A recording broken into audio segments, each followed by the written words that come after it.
At the Institute of Supernatural Abilities, every day was full of mysteries. The young man, immersed in his phone, was enthusiastically playing some game. His name was Jack, and he was delighted with his considerable advantage in the game. Suddenly, a rock flew at him with all its force, causing him to stop playing and drop his phone on the ground.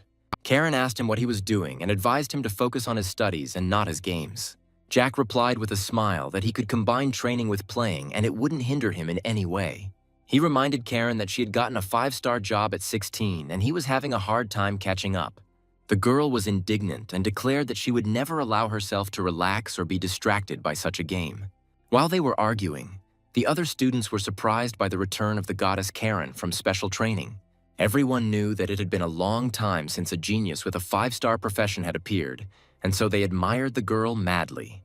Someone asked who was standing next to her, and one of the students replied that it was an 18-year-old guy who still had not awakened to a normal profession. Nobody understood how such a beautiful girl could communicate with such a loser. Blue Star is a world where reality and game intertwine. The man explained the rules of the exam to the students and asked them to read it carefully. Jack was surprised by Karen's serious attitude towards the test, which he had already taken 3 times. The man explained that the summoned student must go to the testing area and quickly undergo a career determination. Everyone around was discussing their future professions and their importance. It was clearly important to them to get a good profession. Suddenly, a voice called out to Jack as he was next to be tested, and the boy responded. When they saw him, everyone started laughing, because in all these years, he had never achieved any profession. A woman named Sarah reassured the boy, saying that they would start when he was ready. She then asked him to touch the crystal and relax for full synchronization. Jack touched without fear and concentrated, because he finally wanted to awaken the profession. The crystal lit up, resonating with Jack, and everything turned blue. Awakening automatically gave out basic skills. At the next stage, the crystal showed the number of stars. The system identified Jack as having a 1-star ability, Mud Swamp. Seeing 1 star, Sarah looked down, considering it a terrible result and feeling slightly upset. The other students laughed, claiming that trash would remain trash and that Jack would never amount to anything. Sarah asked Jack about his awakened abilities because she was interested in learning about it.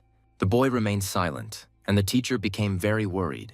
She saw pain in his eyes, realizing that this was a heavy blow for him, because the guy had been waiting for this day for a long time. And also that after so many years, he received only 1 star. After going further, the guy received the starting equipment and realized that by putting it on, he would move on to the next level. Jack clutched the equipment to himself and thought about what he had heard when he received the ability. He was informed that the operator had completed the awakening and had fully activated the system, and also that he received abilities, dark kinship and a secret gift. Jack didn't understand what these abilities had to do with him, because they were pure evil energy. After this, the system detected a single-star ability and began to warn the operator about the transformation. Jack thought it all sounded bad, but he had a battlefield to fight for.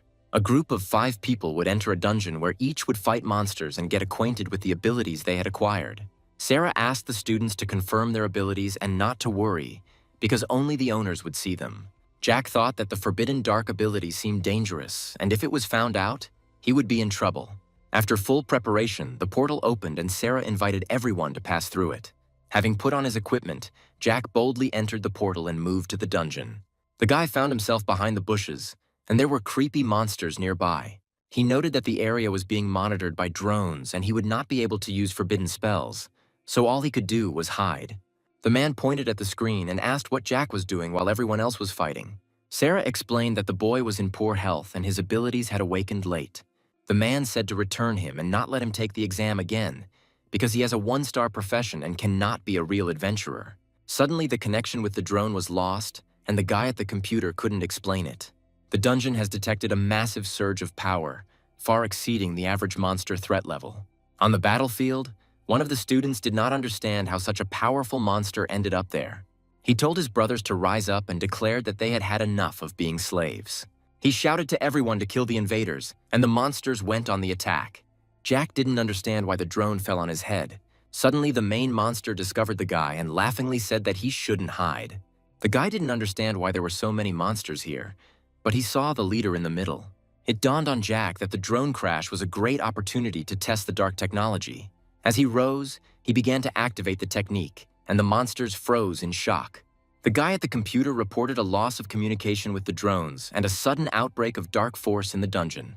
Sarah worried that king-level monsters were capable of destroying an entire city, and it was unclear where they came from in the viewing area. At this time, the monster did not understand what was happening around him. Jack, realizing the power of the forbidden spell, thought it was cool. After the monsters died, the system reported that he received 10 experience points for killing a common goblin. The leader of the group did not understand how a person could possess such a powerful dark force. He could not move and understood that death was near. He shouted that no one should have come here. And after that, the system informed Jack that he had received 6,000 experience points for killing a veteran goblin. The guy was happy to reach level 10, although in last year's tests, players rose to a maximum of 2.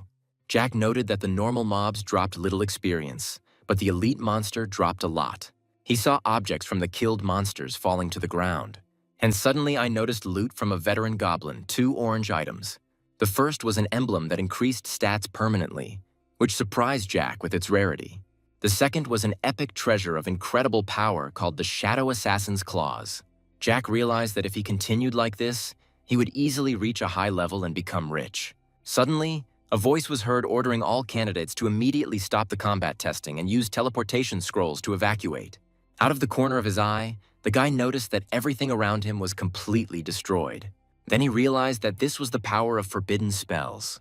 Jack panicked, fearing that someone would find out about his abilities, and decided to run away. The commander ordered everyone to return to the city immediately. He understood that a monster of the highest royal level was beyond their power. Suddenly, the source of the dark power disappeared, leaving the man confused. He was afraid that the monster might come out of the dungeon and create danger. Sarah said they couldn't handle it and she had to report it. Suddenly, Jack appeared next to her, excitedly calling for the teacher. The girl asked with an anxious look if everything was okay with the guy. Jack said he was fine, and Sarah told him to leave quickly. The institute was temporarily closed, and it was impossible to return unless necessary.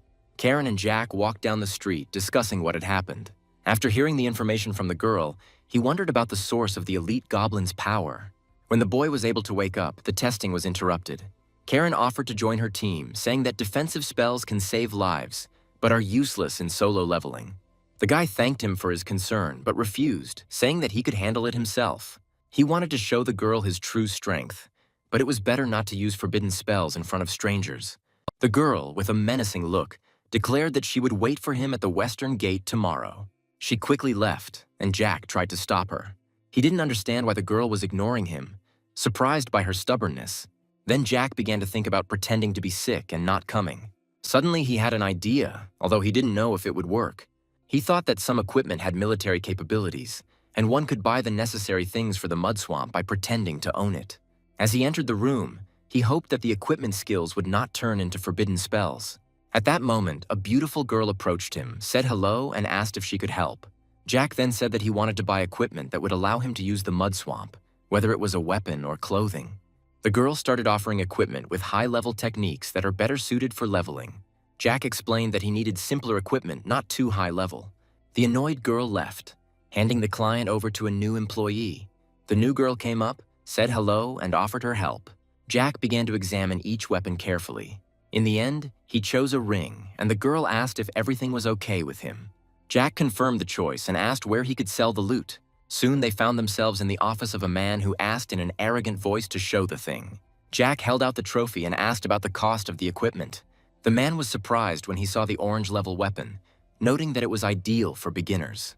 He said it was a great item that would interest his customers. After discussing the terms, the man asked to wait while he contacted the client. He called the gentleman and asked if he would like to pick up some starting equipment for his son. Returning to Jack, the man named the price of the goods, $50,000. He asked to draw up paperwork to transfer money to the guy's account. Meanwhile, the workers were discussing why the first girl left the client. Suddenly, they saw Jack with the master and were surprised. One of them told about selling equipment for 50,000 crystals. The first girl, upon learning of the missed opportunity, was horrified. She stated that the commission should be hers and insisted on it. The new girl wished Jack to take care of himself and asked him to come to her next time. Introducing herself as Ebby, she said goodbye to the guy with a smile. The next day, the boy walked along whistling a tune in his new gear.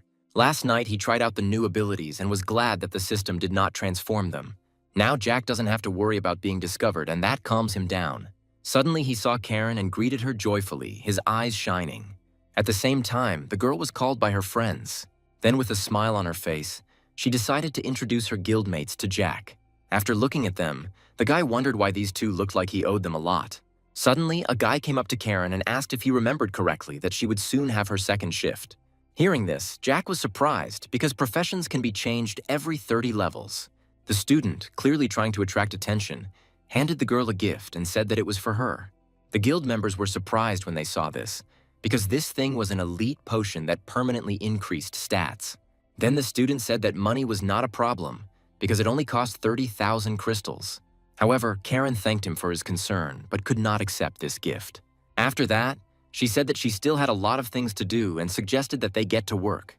The student got angry and started asking her if she was really going to waste her time on that loser.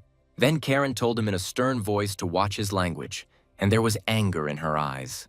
The guy stated that the guy had a 1-star profession and it would be a waste of time to go with him. Jack didn't understand why the guy suddenly attacked him like that and who he was anyway. The girl from the clan tried to calm the student down, but he just wouldn't shut up. He told Jack that the potion alone was worth far more than the boy himself. Then Jack said that it was just a potion that gave 3 dexterity. Another student asked if the guy had anything better and offered to show him. If Jack doesn't have one, he'll be on his knees. At this time, Jack took the artifact in his hand and said that the guy better get ready. It was an emblem of the Vanguard, permanently increasing the characteristics. Seeing this, all the clan members were shocked because they could not believe that such an item existed. Jack said that the only way to find out is to use it. After that, he handed it to Karen and told her not to worry because he found it at his home. He asked her to accept this thing quickly because they had to find out the truth. Karen stood there in confusion but began to use it. After that, looking at her hand, she exclaimed that the characteristics had actually increased. The students were perplexed because they did not understand where the guy got such a treasure. Then Jack said that when he starts apologizing, he should speak louder because the guy has poor hearing. He asked if the gentleman wanted to retract his words. At that moment, the student knelt down in front of Jack, who looked at him with a grin. After that, he returned and said goodbye to Karen's guildmates. As they walked, the girl began to apologize, but the guy said that it would not affect their relationship in any way. With a smile on his face, Jack said that the girl shouldn't have accompanied him, because he would have been glad if she had gone to the second shift. Karen started screaming that the guy shouldn't treat himself like that. After that, she handed the book to the guy and said that it was for him. It turned out to be a tome of spells, and the girl noted that he would be able to study them when he reached the required level. Those days were purple quality, but the girl also said that no amount of money would be enough to thank the guy for that emblem. After a moment's thought, Jack said with a smile on his face that he would accept the gift then. After some time, they came to the dungeon of the ominous cemetery of the district. The girl continued to practice with her bow while Jack supported her, sitting on the ground. The guy was sad because he couldn't tell Karen that he was already level 10, so he felt helpless. Suddenly, the girl received a call from someone shouting that they had received news that a powerful boss would soon appear at the cemetery. The girl said that it was quite a rare event, so she should attend. Karen remained silent on the phone, and the student asked again if she was coming. Oliver said that the girl should go because this enemy drops the item he needs. Hearing this, Karen thought about his words. Jack told her that it was okay if she went and he wouldn't be upset at all. Then the girl told him to return to the safe zone and wait for her. The guy, without losing heart for a minute, happily answered her that he would wait for her. After she began to move away, Jack yelled at her to be careful. When the guy was left alone, he decided to deal with the strongest boss. He was glad that he learned 2 more abilities yesterday. Unfortunately, he only had 3 ability bars so far, and Karen's book required level 15. At this time, the girl was approaching the ominous cemetery. The student said that the main boss would appear in the tower at the very heart of the dungeon. Suddenly, some detachment broke out ahead of them. Taking a closer look at them, the guys saw that it was Karen from the Guild of Stern Lions. They all quickly approached the cemetery, attacking opponents along the way to clear the way. The girl became noticeably stronger, and all because she now had the 10th level of agility. At this time, Jack was already in the very heart of the dungeon and arrived there much faster than the others. He was amazed that it only took him 1 spatial spell and he was there. This ability was called Dark Slide. Seeing the main monster, Jack greeted him and said that he was late. The main monster began to shout that the overconfident adventurer dared to appear alone. Then Jack, without thinking, began to use his techniques and was already right behind the monster. He replied that he simply didn't want to share the loot because he needed it more. The monster cried out in shock, trying to dodge the blows. After a couple of minutes, Jack received notifications from the system about the number of points received. He also received 50,000 points for killing the fallen lich. This place really was a mountain of accessories and precious stones. Seeing the emblem, Jack decided to take it because it would be very useful, even though it slightly reduces stamina. Then the system told the guy that a special item had been found in his inventory. Jack now knew that this emblem was capable of revealing hidden professions. However, a real man would choose the god of magic and would not think long. As they approached the cemetery, the Karen clan was surprised to see a terrifying aura everywhere. The girl immediately ordered everyone to retreat because she did not want to put everyone in danger. The student was angry that they were unlucky this time, and also that he would not be able to get the necessary item now. Karen thought she needed to warn Jack quickly.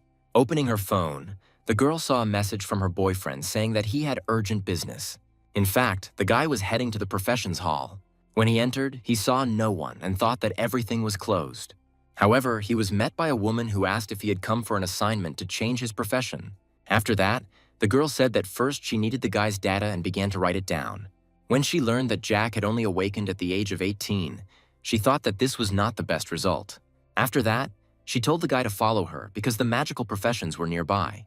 After seeing him off, the girl ordered him to follow the instructions, and Jack thanked her.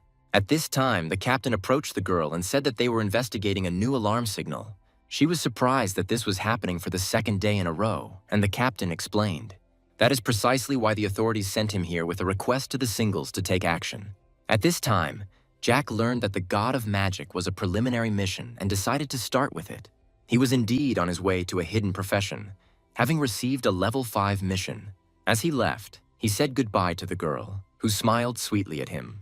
The guy noticed that another girl was meeting him, which made him a little wary. The captain's friend noted that this was the first time he had seen a single person with such equipment. The captain said that all loners have special hidden professions that allow them to use the powers of darkness. They were noticeable even after they had dissipated. Approaching the captain, the girl reported that she had not found any clues. Apparently, the source of power had disappeared. The man mentioned that he had been receiving frequent reports of strange anomalies in the dungeons lately, which foreshadowed a catastrophe. The girl promised to definitely find out from her superiors and request reinforcements. One of the men asked if she could confirm that the monster was the culprit behind the power surge. The girl asked if they wanted to say that the cause could be a mutant like her. The threat level was beyond the king's, and human flesh was not capable of withstanding and controlling such an amount of power. In other words, there is a powerful monster lurking in the city that is capable of causing a catastrophe. The girl was afraid that he was hiding in the shadows and they needed to find him urgently. At this time, Jack at home said that complete darkness helps him to completely relax. He mused that at level 30, 4 more skill bars opened up and decided to start with Karen's books. Studying them one by one, the guy received new passive abilities. It turned out that forbidden spells can be combined with low-level techniques. Now he has a new defensive ability, and simple damage is no longer a threat to him. However, he still had 4 unfilled ability bars. Jack decided to go to the stock exchange and headed there that same day. While he was in the elevator, the worker recognized him. In the elevator, he was noticed by a girl who introduced herself as Samantha. She said that Ebby was accompanying another client and that she would be helping the guy today. Jack insisted on finding Ebby himself and began to leave. Samantha was angry, not understanding how she was worse than Abby. As she followed him, she continued to say that it was still her job. Abby's voice was suddenly heard calling for Jack. Seeing her, the guy asked if she had finished. Out of breath, Abby said she was just having lunch. Jack apologized for disturbing her and offered to treat her to dinner. The guy also said that he wanted to sell 2 skill books and buy new abilities. The master approved this and asked Ebby to take care of the master. The man thought that if the guy brought orange weapons last time, then now he would bring purple skill books. At the restaurant, Jack asked for the bill. Ebby said she had already paid for everything for an important reason. The guy, confused, asked what she was talking about, and the girl replied that it was a secret. Jack wanted to walk her home, but she needed to go somewhere, so she called a taxi. When the driver asked for the address, Ebby replied that she was going to the Second City Hospital. Thanks to Mr. Jack, she earned enough money, and after that, she was able to pay for her father's treatment. Suddenly, the car's windshield shattered and the driver began to bleed. It turned out that a monster had landed right on the car. Ebby, having fallen to the ground, could not understand where the monsters appeared from in the safe zone. At that moment, a mutant emerged from the portal with a completely calm appearance. The girl tried to use her power, but it didn't help in any way, which confused Abby. The monster began to attack the girl from above, and she tried to escape. Suddenly, the captain appeared and deflected the monster's blow, protecting the girl.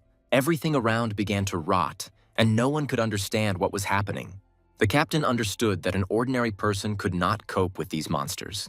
The man remembered his friend's words about a hidden, powerful monster.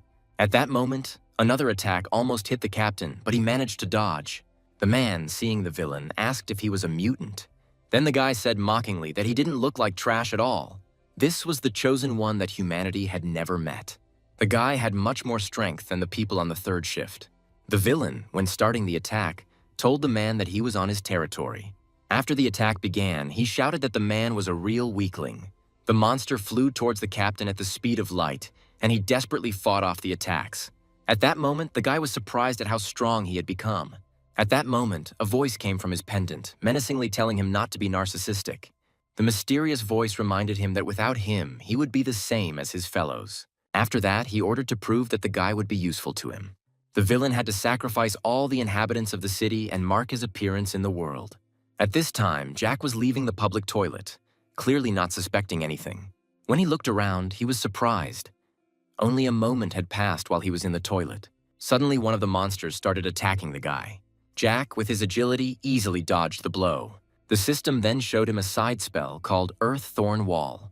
Jack was glad he had spent money on a weapon with a purple skill, as it enhanced his earth spells. Noticing this, the villain said that he could not believe that there were still people left in the city. Jack was surprised to see him, because he didn't expect there to be anyone other than monsters. Suddenly, the guy's hand reached out to Jack and grabbed him. Without moving, he began to activate the dark force. The villain was surprised that the man was able to repel his attack. Jack's dark power was very powerful, and the boy was confused. He screamed that the student's threat level exceeded his own, and he was scared. Jack thought at this point that the guy looked pretty strong and would most likely have to use the forbidden spell in the city. At that moment, the villain's arm broke and he froze completely. The boy started shouting to his master for help because he didn't know what to do next. Everyone was ordered to retreat immediately and close the portal. The villain was perplexed and said that his strength had reached its limit. Jack laughed at him with a haughty look. Mutants were those who, during the process of awakening, received a profession of darkness. They could wield the power of darkness, which made them stronger than any profession at the same level. However, they often lost her protection. The Karen clan approached the scene and were surprised. Jack thought he should quickly gather up the loot and hurry home. Everyone was shocked that the monster invasion into the kingdom had stopped. The woman thought that two destructive spells appeared at the same time. First the invasion, then the disappearance. Elsewhere, it was mostly safe except for heavy casualties. However, in the south of the city, under the command of the captain, the situation was unknown. One of the guys, coming closer, was very surprised that all the things had been stolen. Suddenly, the woman ordered him to move and asked who he was. He showed the emblem and said that he was a member of the Cloud Kingdom. She clarified that this is an unofficial organization consisting only of fighters. She also heard that they always act covertly. When the woman asked why he was there, the man replied that it was all because of that villain. He was a member of the group but betrayed the organization. One of the girls asked if this was the reason they came here. Someone asked if they killed him. The man thought that this guy liked to hide in the space of the kingdom. The girl thought that Captain Sam was the strongest of the third transformation, but his entire army was destroyed. They could not verify whether there really was such a unique person in the city. At that moment, Sam started to leave and the woman asked where he was going. At this time, Jack was in his house. He was happy that the guy dropped 2 orange quality items and equipment. They weren't even on him, and most likely his level didn't allow him to do so. After that, Jack looked at the clown and said that he looked strange because he didn't even have quality. He hoped there wasn't some ancient god or something hidden there. At that moment, the pendant began to make strange sounds. The monster boss said that if he hadn't reacted so quickly, his kingdom would have been discovered. Jack looked at the pendant with confusion. Seeing the guy's face, the monster immediately ordered to interrupt the connection and not to reveal their position. He was scared to death because he was close to failure. After some time, investigators came to the city hospital. The captain, who was lying completely wrapped in bandages, said that they were saved by a young fighter. As soon as the enemy saw him, the monsters created a crack in the realm and fled. The woman said she had a vague feeling that this man's power was beneath hers. The man clarified that he was talking about a guy who even the strongest of this world could not catch, and was killed by a mysterious someone. The girl said that maybe he was just passing by, or maybe not. The man in the cast said it would be more peaceful if this guy lived here with them. Then the investigator said he had an idea, and he asked if there were any remnants of dark power left in that place. The man suggested that this person might be one of the mutants. These 2 destructive spells resulted in no casualties. The man in the cast said that it was impossible and that he was going too far. The woman thought about all these words and fell silent. At this time, Jack wanted to complete the task of changing his profession. Going further, he saw the Temple of the Sacred Sun. At the same time, the man was watching the guy. A few days ago, a client came to the master at the exchange. The girl introduced him as Evan. The man greeted him and said that he heard that Evan wanted to buy a 4-transformation fighter set.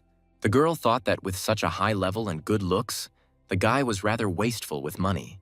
The mechanic said they had an old customer who called to sell this kit. Then Evan asked menacingly where this man was. The master began to say that the guy was busy today and could not be present, but there was excitement on his face. The set included a bib and pants. The guy insisted that the master tell him where that man was. The master thought that this was a very strange coincidence, because as soon as Jack said that he was going to sell the suit, this guy appeared. He said that the guy was going to go to a neighboring town and decided to check by calling. After some time, Evan left, and the girl said that she walked him home. The master sat in confusion, and she asked what had happened. He said he had asked someone to look into Jack's background and found out that the guy wasn't particularly talented. Hearing this, the girl was upset because she thought he was really cool. She asked the guy where he got the things he was selling, and the man replied that that was the problem. Remembering Evan, the girl clarified that that guy was probably not himself right now. Even though the items weren't stolen, the point is that the guy clearly obtained them illegally.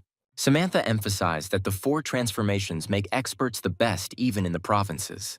At this time, the man continued to watch Jack and did not imagine that such a young guy could resist the invasion of the kingdom. According to him, the master's relic should be with the guy. Even if it's not Jack himself, but someone behind him who has such power, one still needs to be on guard. When the boy started using his powers, Evan assumed he was preparing for battle. The guy looked like a newbie, and the man decided that it was some kind of disguise. Given his age, his disguise as a newcomer might not have been noticed in the crowd. Evan decided to protect himself and mark the guy with his ability. He thought he could easily use Jack's appearance. The boy continued to fight the monsters, and Evan wondered why he just left. Suddenly, Jack was attacked, and he instantly dealt with the monster. This situation greatly shocked the man. The guy realized that Jack had an indestructible absolute defense. The monsters avoided him, and Jack was clearly not an easy person. As Evan approached the final boss, he began to wonder if he would fight him.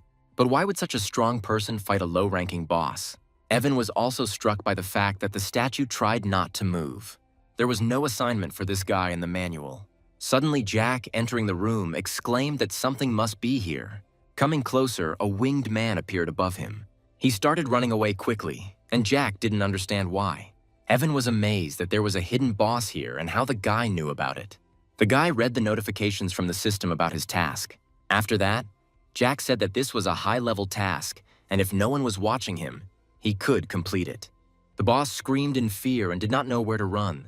At that moment, the guy stretched out his hand, and lightning appeared in the sky. After this, an eye formed, which burned the hidden boss in a matter of seconds. Evan had never seen such destructive magic, and it scared him.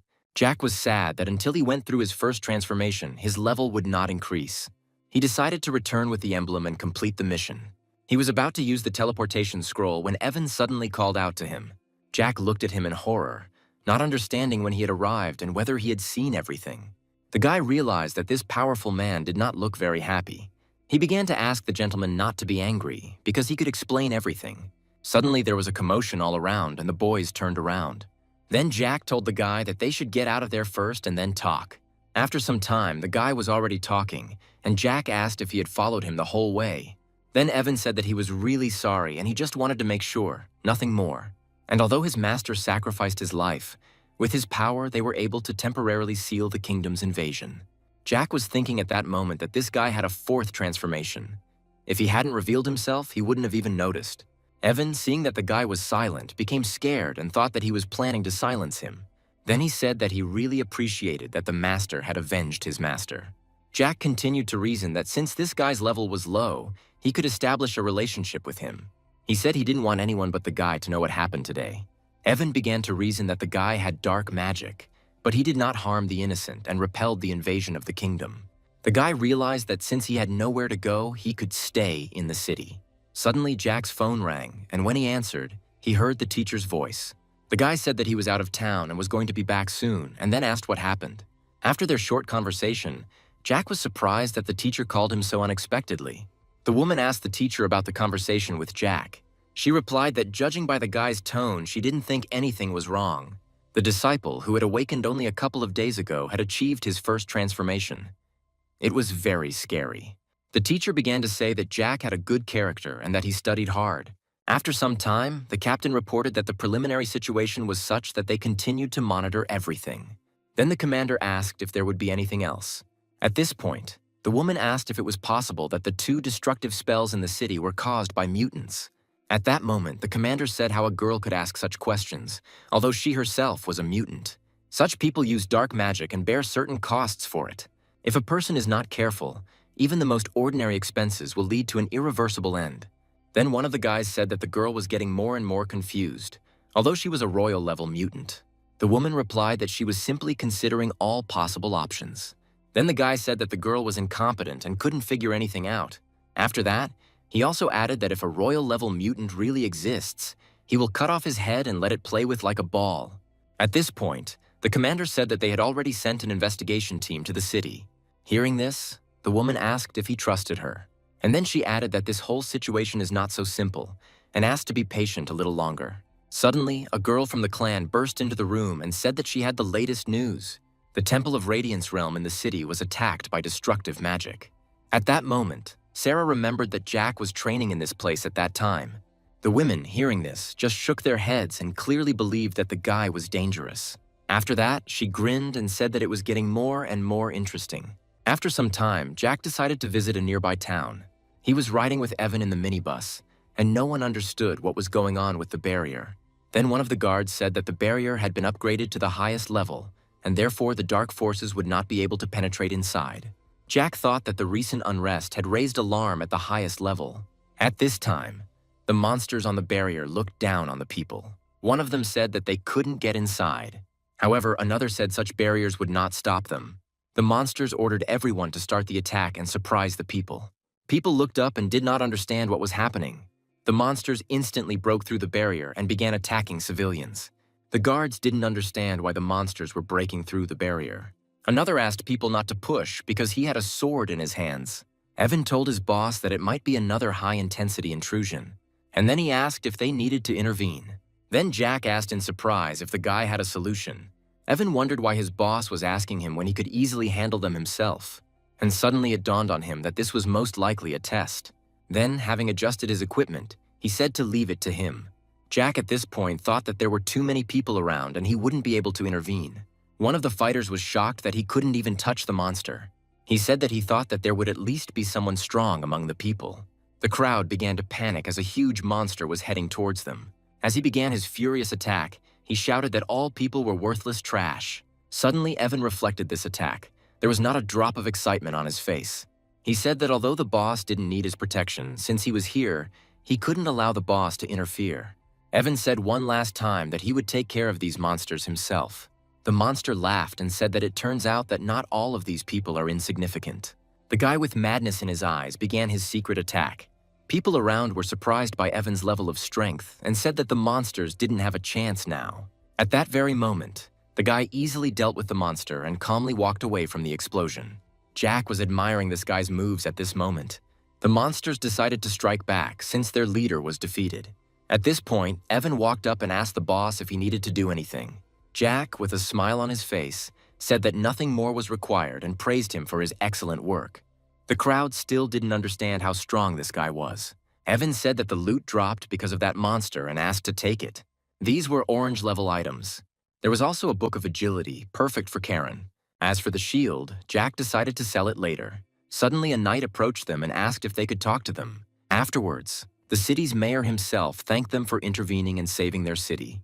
He introduced himself and said that the guys didn't look like locals. Jack replied that they actually came here on business, but now they were stuck here and couldn't leave. And then the guy asked if the mayor had any idea why he was there. The man began to apologize and said that it was their fault and that they had caused the guy's inconvenience. After this, he ordered his workers to bring the scroll to the flight he had just purchased and offer it to the master as an apology. Jack, hearing this, realized that such a thing was a very rare find. The mayor began to ask the gentleman to stay with them for a couple more days because of the recent events. The guy replied that he had a very busy schedule and would not be able to fulfill the man's request. And then again, with a menacing look, he asked if the man thought he had no business of his own. Suddenly, the worker handed the mayor a box and said that the scroll was here. The man handed Jack the mall's top black card as a small token of gratitude. Seeing this, the boy remembered that he had heard that the black card from the shopping mall was only given to select distinguished individuals and granted them various privileges. Evan took the box from Jack, thanking the mayor in the process. The man thought he needed the guy to accept this thing, otherwise he would be judged. He asked the gentleman if they could ask for help from them if the city was in danger again in the future. Then Jack said that there was no problem with that and he would try to come if he had time. At this moment, everyone began to admire and clap as the gentleman agreed. After some time, the Karen clan was in the transformation hall. They saw the girl come out and were happy. That famous student also came out with her. He asked the girl what happened. Karen replied that she saw two people fly past, and one of them was most likely Jack. The guy asked if this was true because the flight scroll costs 1,000 crystals. Then the girl looked menacingly at the guy and said that if he said anything bad about Jack again, he would regret it. Then the student wondered why he was always mentioning the guy and how he was worse than him. The girl from the clan asked how their second task went. Oliver said that he only achieved Class A and unfortunately could not get the highest class. Frank then said that completing the second transformation at 18 years old was already a supernova, in demand by leading universities. Then Olivia asked Karen what about her. The girl remained silent and was clearly upset about something. Then Olivia told her friend that she looked weird. Oliver thought that even a brilliant girl could have failures. After that, he told her not to be upset and just work harder. Then Karen asked why she would be upset about the A class if the guy wasn't upset about the A class. Hearing this, all the clan members were shocked. Olivia asked the girl why she didn't tell her earlier. Karen then replied that she had discovered a hidden class that had never been seen before. Oliver began to be indignant that this was impossible because her profession is determined when a person awakens. The girl began to remember the process of transformation formation itself. At this point, her old profession changed to another and began to be called a fast archer. Karen was surprised and didn't understand what was happening because the interface had changed. After that, she saw the emblem that Jack gave her. Karen realized that the guy seemed very confident as he held it out to her. After that, by clicking on the upgrade, she thanked Jack for the gift. Olivia asked how the girl could make decisions so easily. Oliver said that he had never heard of such a thing, and that the system of changing professions was most likely some kind of mistake. At this point, Karen told him that he shouldn't worry about her problems. The other guild members began to admire the fact that someone with a 5-star job was still improving. It was at that moment that Oliver thought he had to find her, no matter how dangerous it was. Jack was happy that his properties had improved and passive skills had been added. He said he would have to try them out next time while Evan waited for him. The woman thought that she had already seen this fighter last time and wondered why he was with Jack. According to intelligence, despite the guy's age, he already has the power of the 4th transformation. However, according to the workers, when the boys entered, he followed Jack and showed respect to him. After this, the woman told Sarah that her student was not so simple. She said that now everything depends only on the teacher. Sarah continued to say that she was sure that the guy would never become their enemy. After some time, Jack and Evan were walking and discussing something interesting. Suddenly, the teacher called out to Jack and he turned around. He was shocked that Sarah appeared so unexpectedly. The guy asked what had happened to cause such abruptness. At this point, Evan said he would wait for the boss in another place. Jack panicked and simply told the teacher not to pay attention because the guy was joking. Then Sarah asked the guy if he had completed the 1st transformation. Hearing this, the guy was stunned with shock. Although he did not intend to leave his bed, they nevertheless found out about this too quickly. After this, Jack, speechless, replied that everything was just like that. After this, the teacher asked if the boy had ever fallen under the influence of dark magic. Hearing this, Jack asked why the girl was asking such a thing. Then Sarah said that there had been some anomalies recently, and the realm's intrusion into reality was constantly increasing. Then Jack replied that the girl shouldn't worry because he wasn't a mutant. At that moment, the teacher handed him a stone and said that then he would agree to the test. She explained that the boy needed to channel his power into the crystal, and then it would show how much darkness was in it. Sarah thought Jack seemed indecisive, and it bothered her. Jack, holding out his hand, said that this was the first time he had encountered something like this, and therefore he was a little nervous. As soon as he touched the stone, it instantly shattered into pieces. Sarah was shocked because she didn't think the stone would break. Then Jack asked in bewilderment what was going on. Sarah began to remember how the woman explained to her that this demonic crystal was sensitive to the forces of darkness. If you put force into it, it starts shaking.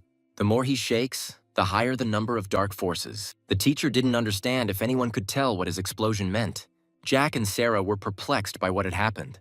Then the guy started saying that he understood that he couldn't believe that he changed his profession immediately after waking up. The woman thought that this child had lost his parents early and had woken up later than the others. Then she said that she personally trusted the guy, but it was her responsibility to report what happened. At the time, Jack thought it was sad and didn't know how people would react. Suddenly, Sarah said that she had prepared a gift for the guy to congratulate him on his first transformation. Then the boy thanked the teacher for taking care of him all these years and also handed over a gift. The woman began to say that the effect, which does not require singing, can save lives at a critical moment. Sarah said that the thing was too valuable and she couldn't accept it. Then Jack said that his friend was waiting. If that was all, then he would probably go. Sarah didn't believe that the guy actually gave her an orange-quality item as a gift. After some time, the teacher came to the adventurer's office again. The woman, seeing the stone, was surprised because she had never encountered such a situation before. The Sarahs were afraid that Jack would now be seen as a threat. At that moment, the woman said to forget about everything and leave this matter. Perhaps her student is beyond their understanding at this point. She also said that there was no point in reporting this yet. At this point, Sarah replied in a slightly anxious voice that she also agreed with this. The woman began to reason that since Jack didn't want to reveal his secrets, they just needed to focus on the martial artist. After some time, Evan told his boss that he seemed a little upset. The guy replied that the teacher had just written to him and said that the investigation into him was closed. Then Evan said that this, on the contrary, should be good news. Jack replied that he was now worried about leveling up in the future. At that moment, the guy thought that he really deserved to be an important person. Even his thoughts were different from ordinary people. Evan suggested that Jack level up in secret realms that are not in the official records. Recently, anomalies have occurred in the world, which have led to the emergence of new kingdoms. Those areas that the authorities do not monitor due to lack of resources are occupied by evil forces. Jack, hearing this, asked the guy if he had any information about such secret kingdoms. Evan replied that he currently had data from 2 kingdoms, but if he needed more, the guy would find it all. Jack then replied that he relied on him and thought it would be better if Evan showed himself in public. The guy also decided to go and sell the loot tomorrow because it would be a great break. Evan, when he came home, didn't think that he would return from his boss in the evening. The man at the entrance greeted the gentleman. After some time, they were sitting at a table, and he introduced himself as Tom, saying that he was the mayor of a certain city. The man thanked them for their help in the last invasion and fight against the secret kingdom. Evan said he planned to stay in the city for a little while longer and was thanked by the mayor. After that, he handed the guy a special adventurer's ID. In fact, the mayor had already heard that other cities had tried to recruit Evan. Taking the card, the guy thanked them for their concern and accepted the gift. They shook hands, and the man said that such politeness was completely unnecessary. Evan thought that this thing might be useful to the boss, so he decided to keep it. The mayor thought that since the guy had a 4th transformation, the city would be safe with him. He also told Evan not to worry about housing because he would take care of it right away. At this time, Jack was playing a game and didn't even notice that it was time to sleep. The boy noticed that people were still chatting in the class chat, even though it was late. They all woke up at 16 and want to take the exams for college, which requires first transformations and above. Suddenly, the chat started talking about Karen, and the guy wondered if people could see the activity on his account. As the boy continued reading the messages, he thought that teacher Sarah was very interesting. And after one of the pieces of information he read, Jack said that he only had a couple of good days and there was no need to ruin everything. He remembered that the monsters were thinking about destroying the guy who escaped. Their leader suddenly felt a sense of fear. The next day, Samantha told Abby that she shouldn't come to work until she's fully recovered from her injuries. The girl told her that she was fine and not badly hurt. Samantha then revealed that she had actually come back to climb the career ladder, which alarmed Abby. The girl continued to say that the guy turned out to be a useless thief. At this point, Abby shouted that Mr. Jack was not that kind of person. Then Samantha said that the guy was now being sought by a fighter of the fourth transformation. At that moment, Jack appeared behind her and lightly attacked her because he could no longer hold back. Samantha started screaming that the guy didn't dare use attack spells and called for security. Abby asked the guy to leave quickly before security arrived. She tried to explain that the mall had a lot of influence and that ordinary people were better off not getting involved with them. At that moment, the master approached them and asked the guy who allowed him to behave so recklessly. Jack said he heard that the man had been investigating him behind his back and even called the guy a thief. The master replied that only Jack knew whether he was a thief or not. And then he said that the guy had no right to ask him questions. Then Jack pulled out a black card and asked if this was how they greeted guests of their center. Samantha and the master were shocked when they saw the black card. Jack clarified that this gift from the mayor definitely had some meaning. When the master asked where he got it from, the boy told him to find out for himself. Then the man started calling the mayor, and Samantha didn't know what to do. At this point, the people outside did not understand why the security had blocked the passage. The mayor, answering the master, said that he had been informed that he was looking for information on the map that he had personally given to Mr. Jack. Then the man began to say that there had been a small misunderstanding. The mayor continued to shout into the phone that he was trying hard to win the gentleman's favor. And then he asked how and who allowed the master to offend the guy. After disconnecting, the man did not understand what kind of relationship there was between the mayor and Jack and why he was so angry. He decided to call that fighter and tell him that his kit had been found. At this time, Abby and Jack were sitting in the break room. Suddenly, the mayor and Evan started running towards them. Then Jack asked in confusion why they were here. Abby, seeing them all, didn't understand why they knew Jack. Samantha was shocked that everyone was looking at her. After that, she saw the gentleman and did not understand what was wrong with him. The mayor at this time asked Jack if he was sure he didn't want them to apologize. After this, he turned to the foreman and the worker and told them to pack their things because they were fired. The two were in complete shock and didn't know what to do now. At this point, the master started shouting that it was all because of Samantha and ended up hitting her. The mayor then shouted at the security to take them out. After this, the man began to observe a good relationship between Jack and Abby. The girl thought that at such a young age, the guy was already communicating with outstanding people. Suddenly, the mayor told Abby to keep working hard and then the stock exchange would not hurt her. The girl blushed and said that of course she would try. Jack felt terrible that the mayor had to come all this way because of him. The mayor then asked the boy if he had found anything in the treasure catalog that he liked. Jack then asked if any of them had heard of the final relic. The mayor, puzzled, asked the guy again. Evan, also completely not understanding what was being discussed, asked what the ending was. Then Jack said that he just saw it online yesterday and thought it was something new and interesting. The skill book his teacher gave him is used by mages to temporarily restore mana during battle. The boy wondered what kind of forbidden spells this would become. Taking the book in his hands, the system told Jack that he had a passive skill. The guy had never heard of it before, and there was no description in the system. After that, yawning, Jack said that it didn't matter to him now anyway. When they said goodbye, the mayor said that everything had been in such a hurry today, but the next time the guy came to town, he would receive him personally. After that, the man leaned back and used the flight scroll. Then Jack told Evan that they should go out to eat together.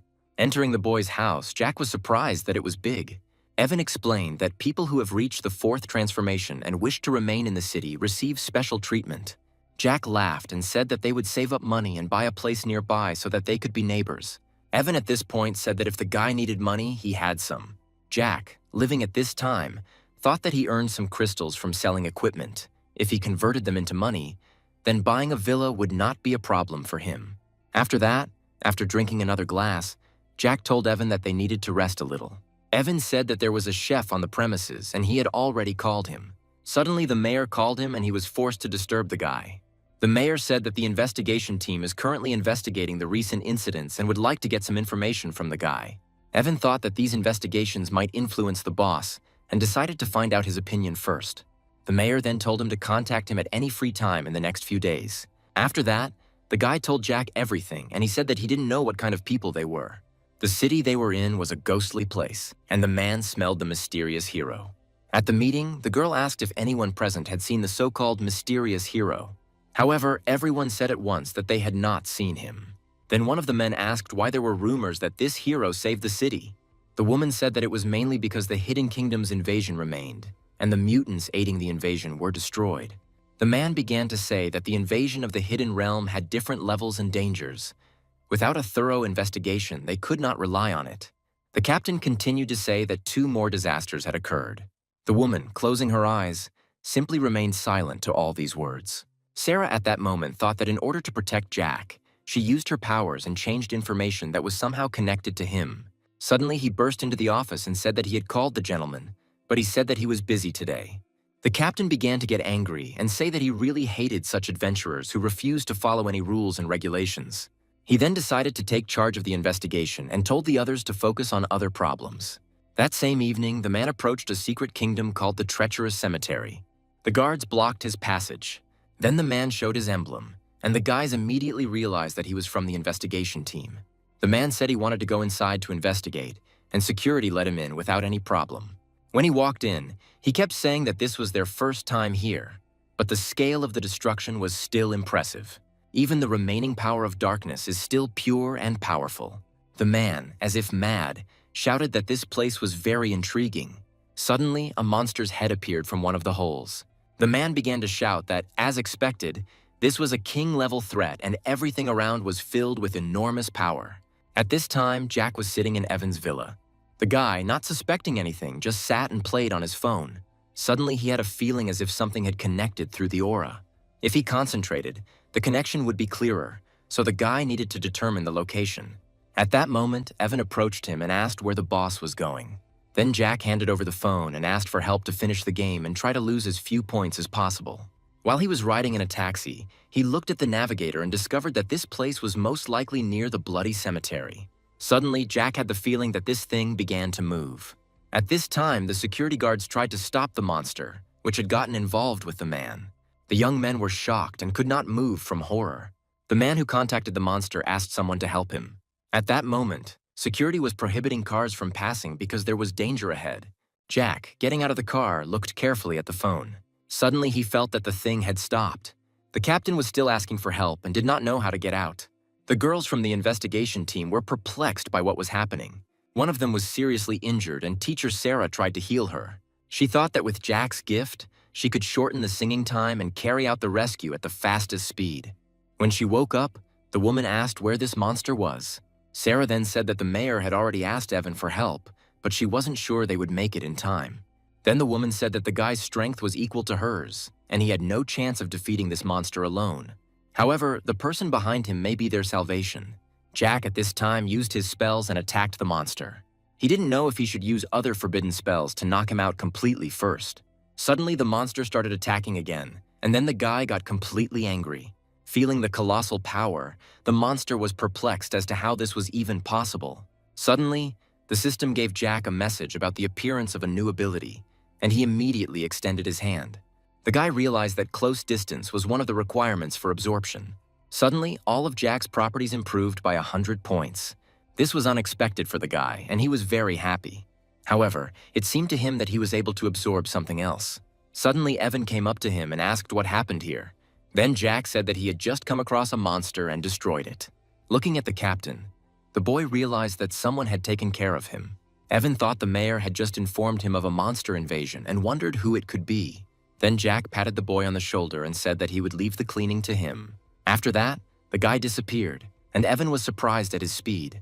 The guy knew that the boss lived up to his reputation, and he didn't seem to be judging him. After some time, the captain was in the city prison. All the evidence that he was a monster was true. They said that the boy discovered a monster in a secret kingdom. The woman said he used the investigation as an opportunity to enter the secret realm and absorb the dark forces. The mayor was glad that their city really had a secret hero. Hearing this, the woman Grisha grinned. At this point, the man asked Evan if he had seen the mysterious hero. Then the guy answered in a calm voice that he had met him once. At this point, the teacher and the woman from the investigation were extremely shocked to hear this. The man asked if he could offer anything and added that if the mysterious hero wanted everything, they would do their best to satisfy all his needs. The guy said that the mysterious hero prefers to remain in the shadows. He rarely appears in public, and you can forget about this idea. The guy remembered their dialogue and how he said that it was good that he and the boss had thought everything through in advance and thrown out this mysterious hero. He thought that there was no evidence anyway, since they couldn't verify it. The man then said that he was sorry, because he had no idea how many people were trying to curry favor with such a powerful figure as the mysterious hero. The guy replied that the mysterious hero had relatives and they were looking after him, so there was no need to worry about it. The lady thought about the guy's words and realized that now everything was clear to her. Sarah wondered if the mysterious hero was older than Jack. At this time, Jack was in his house. The guy, standing in the shower, began to think about the final relic, since these are actually the remains of the murdered Lord of Darkness of the Secret Kingdom. He also continued to think that the images that had surfaced earlier were absorbed fragments of memories of the past of the Lord of Darkness. He didn't understand that since he didn't want to be the ruler of darkness, then why did he need these items? But suddenly it dawned on him that some objects actually seemed useful, and the accumulations of dark power of the Secret Kingdom will gradually strengthen. If time and space cannot withstand the invasion, the end of the world will come. The training of awakened ones in our time is incomplete, due to which very few people are able to achieve the fourth transformation. Then Jack realized that the information obtained from the ruler's memories seemed to be of no good. Fortunately, it was not only our time and space that was invaded by the Secret Kingdom, others were able to repel their attacks. But in the end, knowledge is now beyond their understanding, and misuse can lead to unforeseen consequences. Jack's thoughts were interrupted by a loud and annoying phone ringing. Karen called the guy, and when he picked up the phone, the guy asked the lady what good news she wanted to share with her friend. Karen said that she was inviting him to dinner that evening and he had to come. The guy, of course, agreed with her proposal. The lady said that they had agreed then, and now she would send him the location of her whereabouts. The clan members gathered and congratulated Karen on her achievement of the second transformation. Oliver was amazed that she had achieved the second transformation at such an early age. He also added that he had reserved a room at the best restaurant in town and suggested celebrating there. Karen said she had other plans for the evening and wanted to have a good rest and celebrate. Oliver then asked that completing the mission was hard work and they all needed some rest. Was there really anything that couldn't be postponed? Oliver was then furious that as soon as Karen achieved her second transformation, she had already turned away from everyone. Then Olivia told him not to say that, and Karen probably has good reasons for that. Oliver asked if they were tired of running after her. He added that she not only completed the C-level job change, but also awakened a hidden job. Olivia was then very disappointed by what she heard, as she did not expect such an outcome. Oliver said he was afraid that one day she would leave the team for good. When Jack and Karen met at a restaurant, the guy was surprised by the price of the roast lamb, as it was affordable and its taste was simply incredible. The guy thought that in order to try delicious dishes, he just needed to follow Mrs. Karen. The girl said that she would like to thank Jack for the emblem he gave her, as it helped her a lot. The guy asked if it was the emblem that unlocked the new hidden profession, she says. Then the boy thought that in the memories of the darkness amplifiers, it was obvious that the awakening of our time had not yet revealed its full potential in the conditions of their professions. When Karen asked him if he knew where these emblems were, the guy said that he was not sure about his knowledge. Then the girl became a little sad because if they could be bought, she would want to give them to all the members of her team. Then the guy thought that she doesn't change, and every time something good happens, she doesn't forget about him. The girl said that it didn't matter, and she would find a way to solve the problem with the emblems, and he should continue to level up. Jack said that leveling up alone was quite difficult, and all he needed was her protection. When the guy saw Karen's shocked face, he was surprised himself and asked what happened. The lady said that everything was fine, she just got a little hurt while they were doing the mission. Jack asked if she had received any healing, to which the girl replied that she had. But considering it was a C-level mission, the damage from the boss was significant, so she would need time to recover. The guy wondered if it was really that hard to complete a C-level mission. Unexpectedly for them, the guy received a call from an unknown number on his phone. Picking up the phone, Jack asked who was calling him. Then the other end of the line said that he didn't need to know who it was because he was interested in where he got his emblem. Then the guy put the phone away and Karen asked him what happened. Then the guy replied that someone in a very strange voice asked where he got the emblem from. The girl was shocked by this information and added that she did not tell anyone about it. The guy told her not to worry and suggested that they just continue eating calmly. Then words came from the phone that if he dared to hang up, he would face the consequences. The guy thought that he wouldn't make a scene while Karen was next to him. As he left the restaurant, the guy was pleased that he had eaten well. Then the girl asked him if he was sure she didn't need to walk him home. The guy said no need. It was just some kind of prank. When the guy inserted the key into the lock to enter the house, he saw something shocking. The guy's eyes almost fell out. He was very shocked. He saw a guy with golden hair in front of him. Then Jack asked if this was the guy who called him. Then he smiled slyly and said that he had warned him that if he hung up, he would face consequences, and if he had just answered the question honestly, he would not have had any problems. Jack asked who sent him. Then the guy screamed, saying how dare he speak to him in such a tone. When the guy saw another guy appear from behind Jack and fly at him angrily, he was horrified. He cut the air with his sword. Seeing such a picture, the guy almost lost the power of speech. Then Jack, straightening his shirt, said that it was now his turn to speak. The guy thought how this was possible, since according to the information he received, this guy's level was a 1-star profession. And besides, he's a mage. He was able to defeat a level 3 guy with his bare hands. Then Jack thought that, as expected from improving all properties by plus 100, his reaction and speed had increased significantly. Then the golden-haired guy realized that everything was very bad and he needed to leave there immediately. But then Jack grabbed his arm and stopped him, saying that first they needed to clean up all the mess they had made. And he added that the cabinet was also broken and the damage needed to be compensated somehow. Then the almost naked guy stood and said that they had already given him everything they had. Jack told them to tell who sent them. The guy said it was a gentleman from the Sacred Lion Guild. He said he had a unique emblem that couldn't be found anywhere, so he hired us. Then Jack wondered who this guy was who hired these guys. And he added that since he decided to pester him, there was no need to complain later that he would be rude to him. The guy remembered that he had a forbidden spell that he had not yet used. In the team, Karen Oliver talked about how she never showed up and what was the point of inviting those people. Oliver told his friend that it would be better for him to leave early and rest together in another place. Then the comrade asked what was going on with the emblem, and Oliver said that he had already sent one guy to Jack. If he did not cooperate, he would soon understand what a horror worse than death is. Then the guy asked what to do if Karen finds out. Olivia said she couldn't take it anymore and asked if he wanted her to forget about them and think only about herself. The guy said that his friend was right, but unfortunately, the change of profession did not go as smoothly as he said. The original plan was to let the boss go, shake Karen's resolve and intimidate her, and then he would reach out to her and heroically save her. The guy said that he didn't think that Karen would go so far as to fight and actually be able to defeat the boss. The guy who appeared to Jack appeared silently and out of nowhere. Oliver asked if he got the information he wanted. Then the golden-haired guy asked about Karen being hurt because of him. Then Oliver slapped him and asked if he dared to interfere in his affairs. Then the guy grabbed them and started to strangle them. The guy said that anyone who harms Karen is not worthy of living in this world. And he added that since he spoke of a fate worse than death, then let him experience it for himself. Jack noted that these people turned to ashes. There was no evidence, the perfect way to erase all traces. But this time, the situation was quite dangerous. The boy's house was in a normal area where high-level awakened ones could walk around without hindrance. Jack planned to first use the ruler's memories to sort out some important things. Jack decided that he would pack his things and stay with his friend, since he was on his 4th transformation, and the security in the area of elite villas was much higher. The guy was shocked at how they dared to attack the boss and what kind of impudence it was. Jack said there was no rush, and what he really wanted to ask was if Evan knew any reliable alchemists. Evan asked what his requirements were for an alchemist. Jack said he was looking for a highly qualified, reliable person, preferably with an independent status, and the simpler the relationship, the better. Evan said that the alchemists he knew were experienced, but they had already become members of a large guild. Jack thought that in the memories he received from the Dark Lord, he once killed several high-level alchemists whose potions exceeded the standards of their world.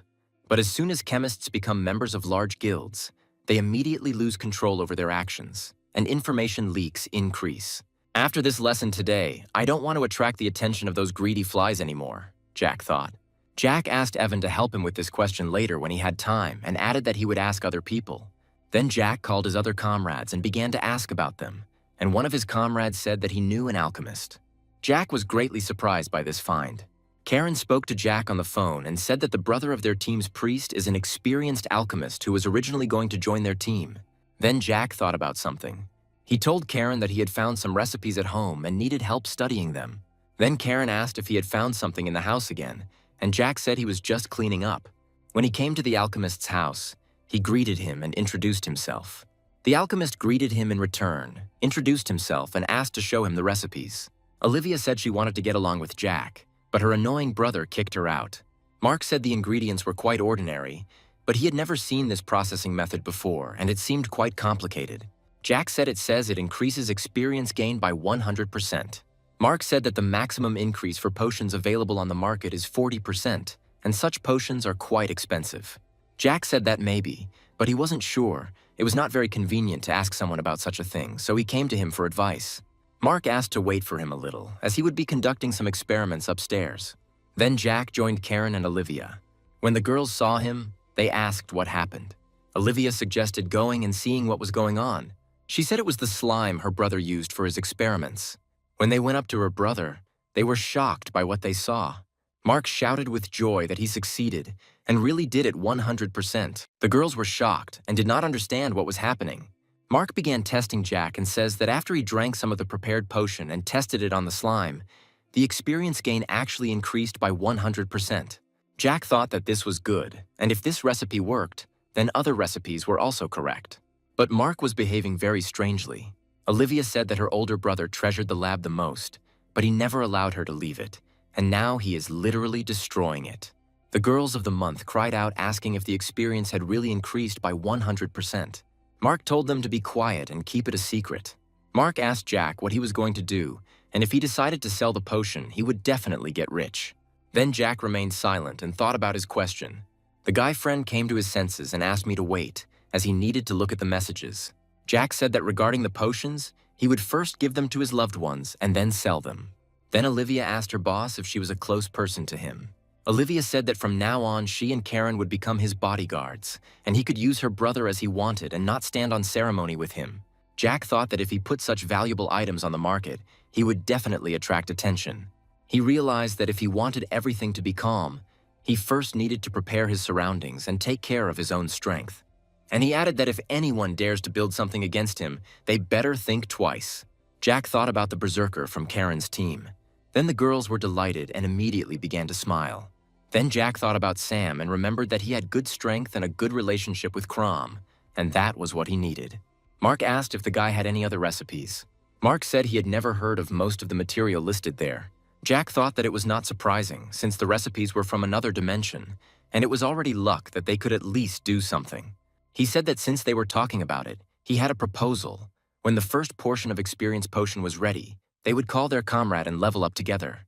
Then Karen walked up to Jack and asked if he was with them. Then Jack excitedly asked why they needed him. Mark said that if potions were needed for everyone, he could prepare them by next Monday, and Olivia added that then everything was decided, and they would come on Monday. Then Jack asked the girls if they listened to others. A whole week later, that very Monday came. Jack stood on the street and called his comrades, saying that he was already there. Someone on the bus said that there was training today, but Jack didn't come. People on the bus laughed at him and wondered what he was doing there. Someone from the bus told them not to bother with it and that they should go to bed because they had a long way to go. Upon arrival, the students began to enter the secret kingdom. One of the students asked teacher Sarah when they could come in. The student asked why they had to wait so long, to which the teacher replied that they were in the second grade and it was good that they were in the first group. One student spotted Jack and asked why he was there. At this time, Jack was with his entire team. The student asked why Jack could enter without waiting in line. The teacher said that Jack is with the Sacred Lion Guild team, so he can go straight to the depths of the secret realm. There are not as many people there as here. The students were furious that Jack would do such a thing. The student decided to ask the teacher if it was she when she spoke about the lady. The guy in line said it was great and they seemed to have chosen the right place. Then the girl standing next to them suggested they go inside. The student asked who these people were and why they were acting so arrogantly and impudently. And a student standing next to him asked him how he could not know who these people were. The girl said that these three, like Karen, were new to the government's list of supernovas. And she added, pointing to the girl, that her name was Rose, and she was fourth on the list. That pumped-up guy was Jim. He was third on the list. The girl pointed to the guy and said that his name was Tom. When Jack's team found themselves in the depths of a secret kingdom, he himself was surprised by the potion that he saw. Olivia hit him, telling him to speak more quietly since he didn't want others to hear him. Sam asked Mark if the potion was expensive. Mark said that this is precisely what makes the potion so valuable, and he thinks no one would turn down the opportunity to improve their skills with such a small cost. He said that this time they would get all the benefits thanks to the boss. Karen thought about the fact that Jack was not very good at socializing, which is why he always had few friends. She remembered him at 16, when his first awakening ended in failure. She also remembered that he was made fun of at school, which made him more withdrawn. She thought it was a rare thing to see him so cheerful, and she hoped he would feel better now. Then, after coughing a little, Karen decided to say something. Karen said that this time they don't have a tank or a damage dealer, so they need to be careful during the battle, and asked Jack not to do anything so as not to attract the attention of the monsters.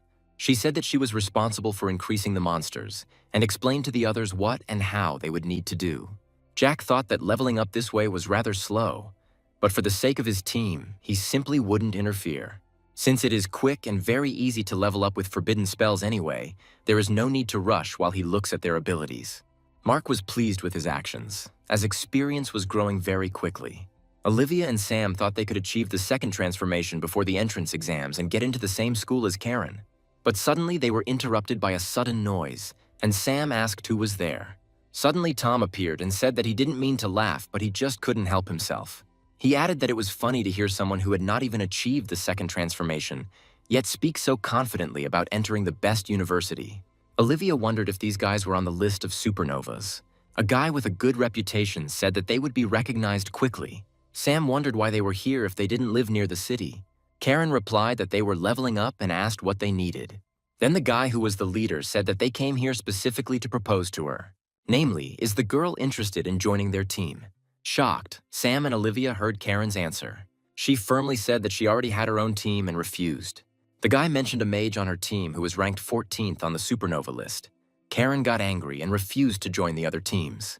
The menacing man advised her not to rush because in a small town, news can lag behind. Due to the problems with secret kingdoms, universities have changed their grading criteria. Now only elite teams or outstanding individuals can get to them. Although the conditions are favorable, the places are limited.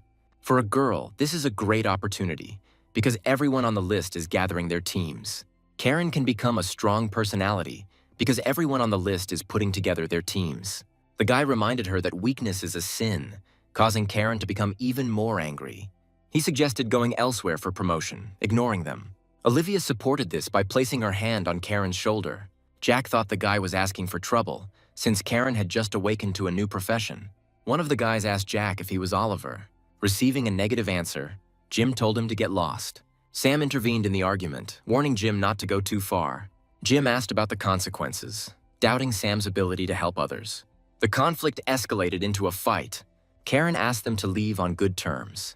The attack landed on Sam and he thought he had broken a few ribs. Sam shouted at Jack to leave quickly because he couldn't get involved in a fight. Jim showed the guy again that he was no good for anything. After that, he started attacking Sam.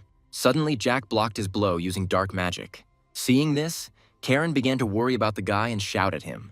However, Jim could not move. He didn't understand how Jack, being a magician, could have such incredible power. At that moment, Jack threw the guy very far away.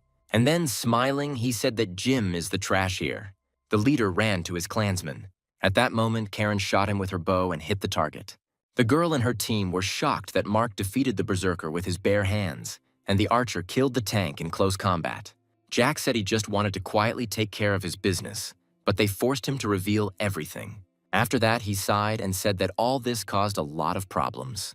Jack told Olivia not to stand there like a pillar and to heal Sam immediately. He was curious what Sam was going to do with that guy. Suddenly, he noticed that his guildmates began to treat him with more respect. Jack told Sam to take all of that guy's gear as compensation. The leader shouted that this was a robbery and they would not dare to do such a thing. Hearing this, Jack instantly appeared next to the guy and prepared to strike. The leader immediately changed his tone and said that he had some good equipment that they could take. After this, Jack noted that he did not like problems and hoped that the leader would not take revenge. Suddenly, a girl from the team called Jack boss and said that Olivia had all her gear. The guy, hearing this, noted that they were very intelligent. Jack said that now they should go level up.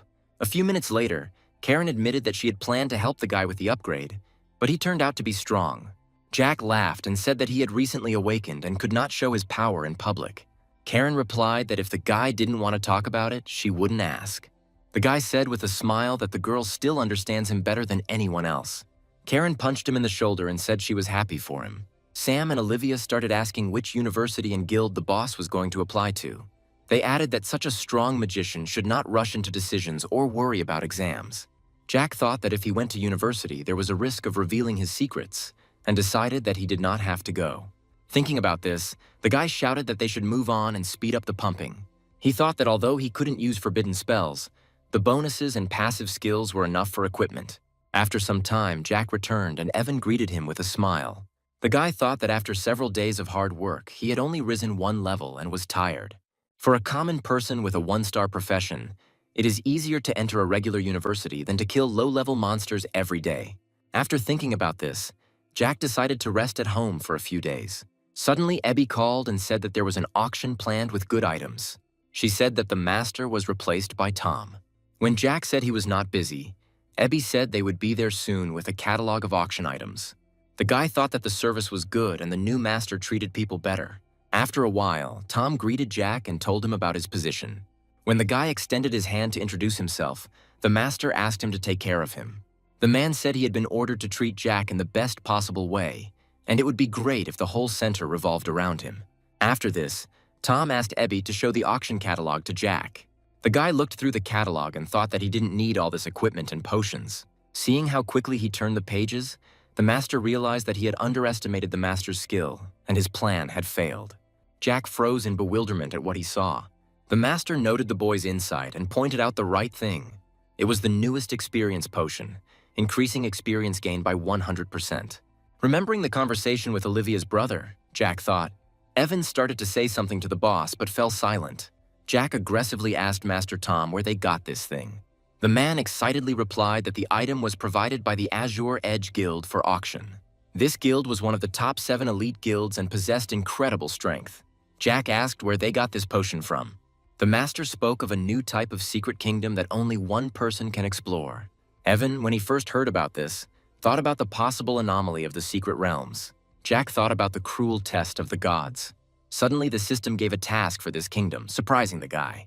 Jack was pleased with the first task from the system, feeling something special in it. He declined to participate in the auction, thanking the master for his concern. The master was surprised that the bottles of experience did not interest the guy because they were considered the best items at the auction. Evan suggested looking for information about the secret kingdom while the boss was talking. Jack decided to go with him and they sat down at the computer, thinking of using the special ID. The guy started looking for information, and Jack looked at the laptop with curiosity. The picture showed a mysterious building that looked like a tower. The Azure Edge Guild had a special right of registration, which meant permission to govern itself independently. Jack understood that this was a typical special secret kingdom of powerful guilds, but the task had already been issued and it needed to be completed. Otherwise, he would be eliminated. Deciding to go to the mysterious realm of testing that very evening, Jack was surprised to see guards on duty at this late hour. The Azure Edge Guild had published a lot of information about the secret trial realm, which helped the boys study it better. Heading quickly towards the building, Jack tried to enter. However, before he could enter, there was an instant, powerful explosion. The explosion was so loud that the residents of the houses reported it to the head of the guild. Through the portal, Jack began to fly back to his apartment. His face was covered in blood and he didn't understand what had happened. As he approached the entrance to the secret realm, a powerful energy burst out from him, destroying the earthen defensive shield. Jack didn't understand how this was possible and what to do about it. Even the system was damaged, and the guy couldn't figure out what kind of research skill this was. The healer informed the chief that the guards were merely stunned, not damaged. The guard woke up and was surprised to see the boss. The head of the Azure Edge Guild, Sam, asked menacingly what happened. The guard told of an unexpected explosion upon entering the secret realm of the test. The man clarified that nothing like this had ever happened before and asked if changes could have occurred within the kingdom. The girl suggested using something to test it. Remembering the special seal that allowed them to record what was happening inside the kingdom from the outside, they began to watch the recording. The man's face darkened in shock when he saw a clear, dark silhouette on the recording. There was a clear silhouette visible on the recording, and Sam couldn't figure out what it was. At that moment, a menacing man, who clearly possessed a light power, told the god of evil that he had no right to invade his territory. These words greatly surprised Sam and his assistant. The recording showed the man was annoyed that the devil had managed to escape again. Everyone present at the secret kingdom was shocked by what they saw and heard. That same day, a council met to discuss how the image recorded by the Azure Edge Guild was the first confirmation of the existence of the gods. The identity of this god was unknown, but it seemed that his spells reached the legendary level of forbidden spells. One of the men noted that, according to the leader, passing the tests could bring recognition and blessings from the gods.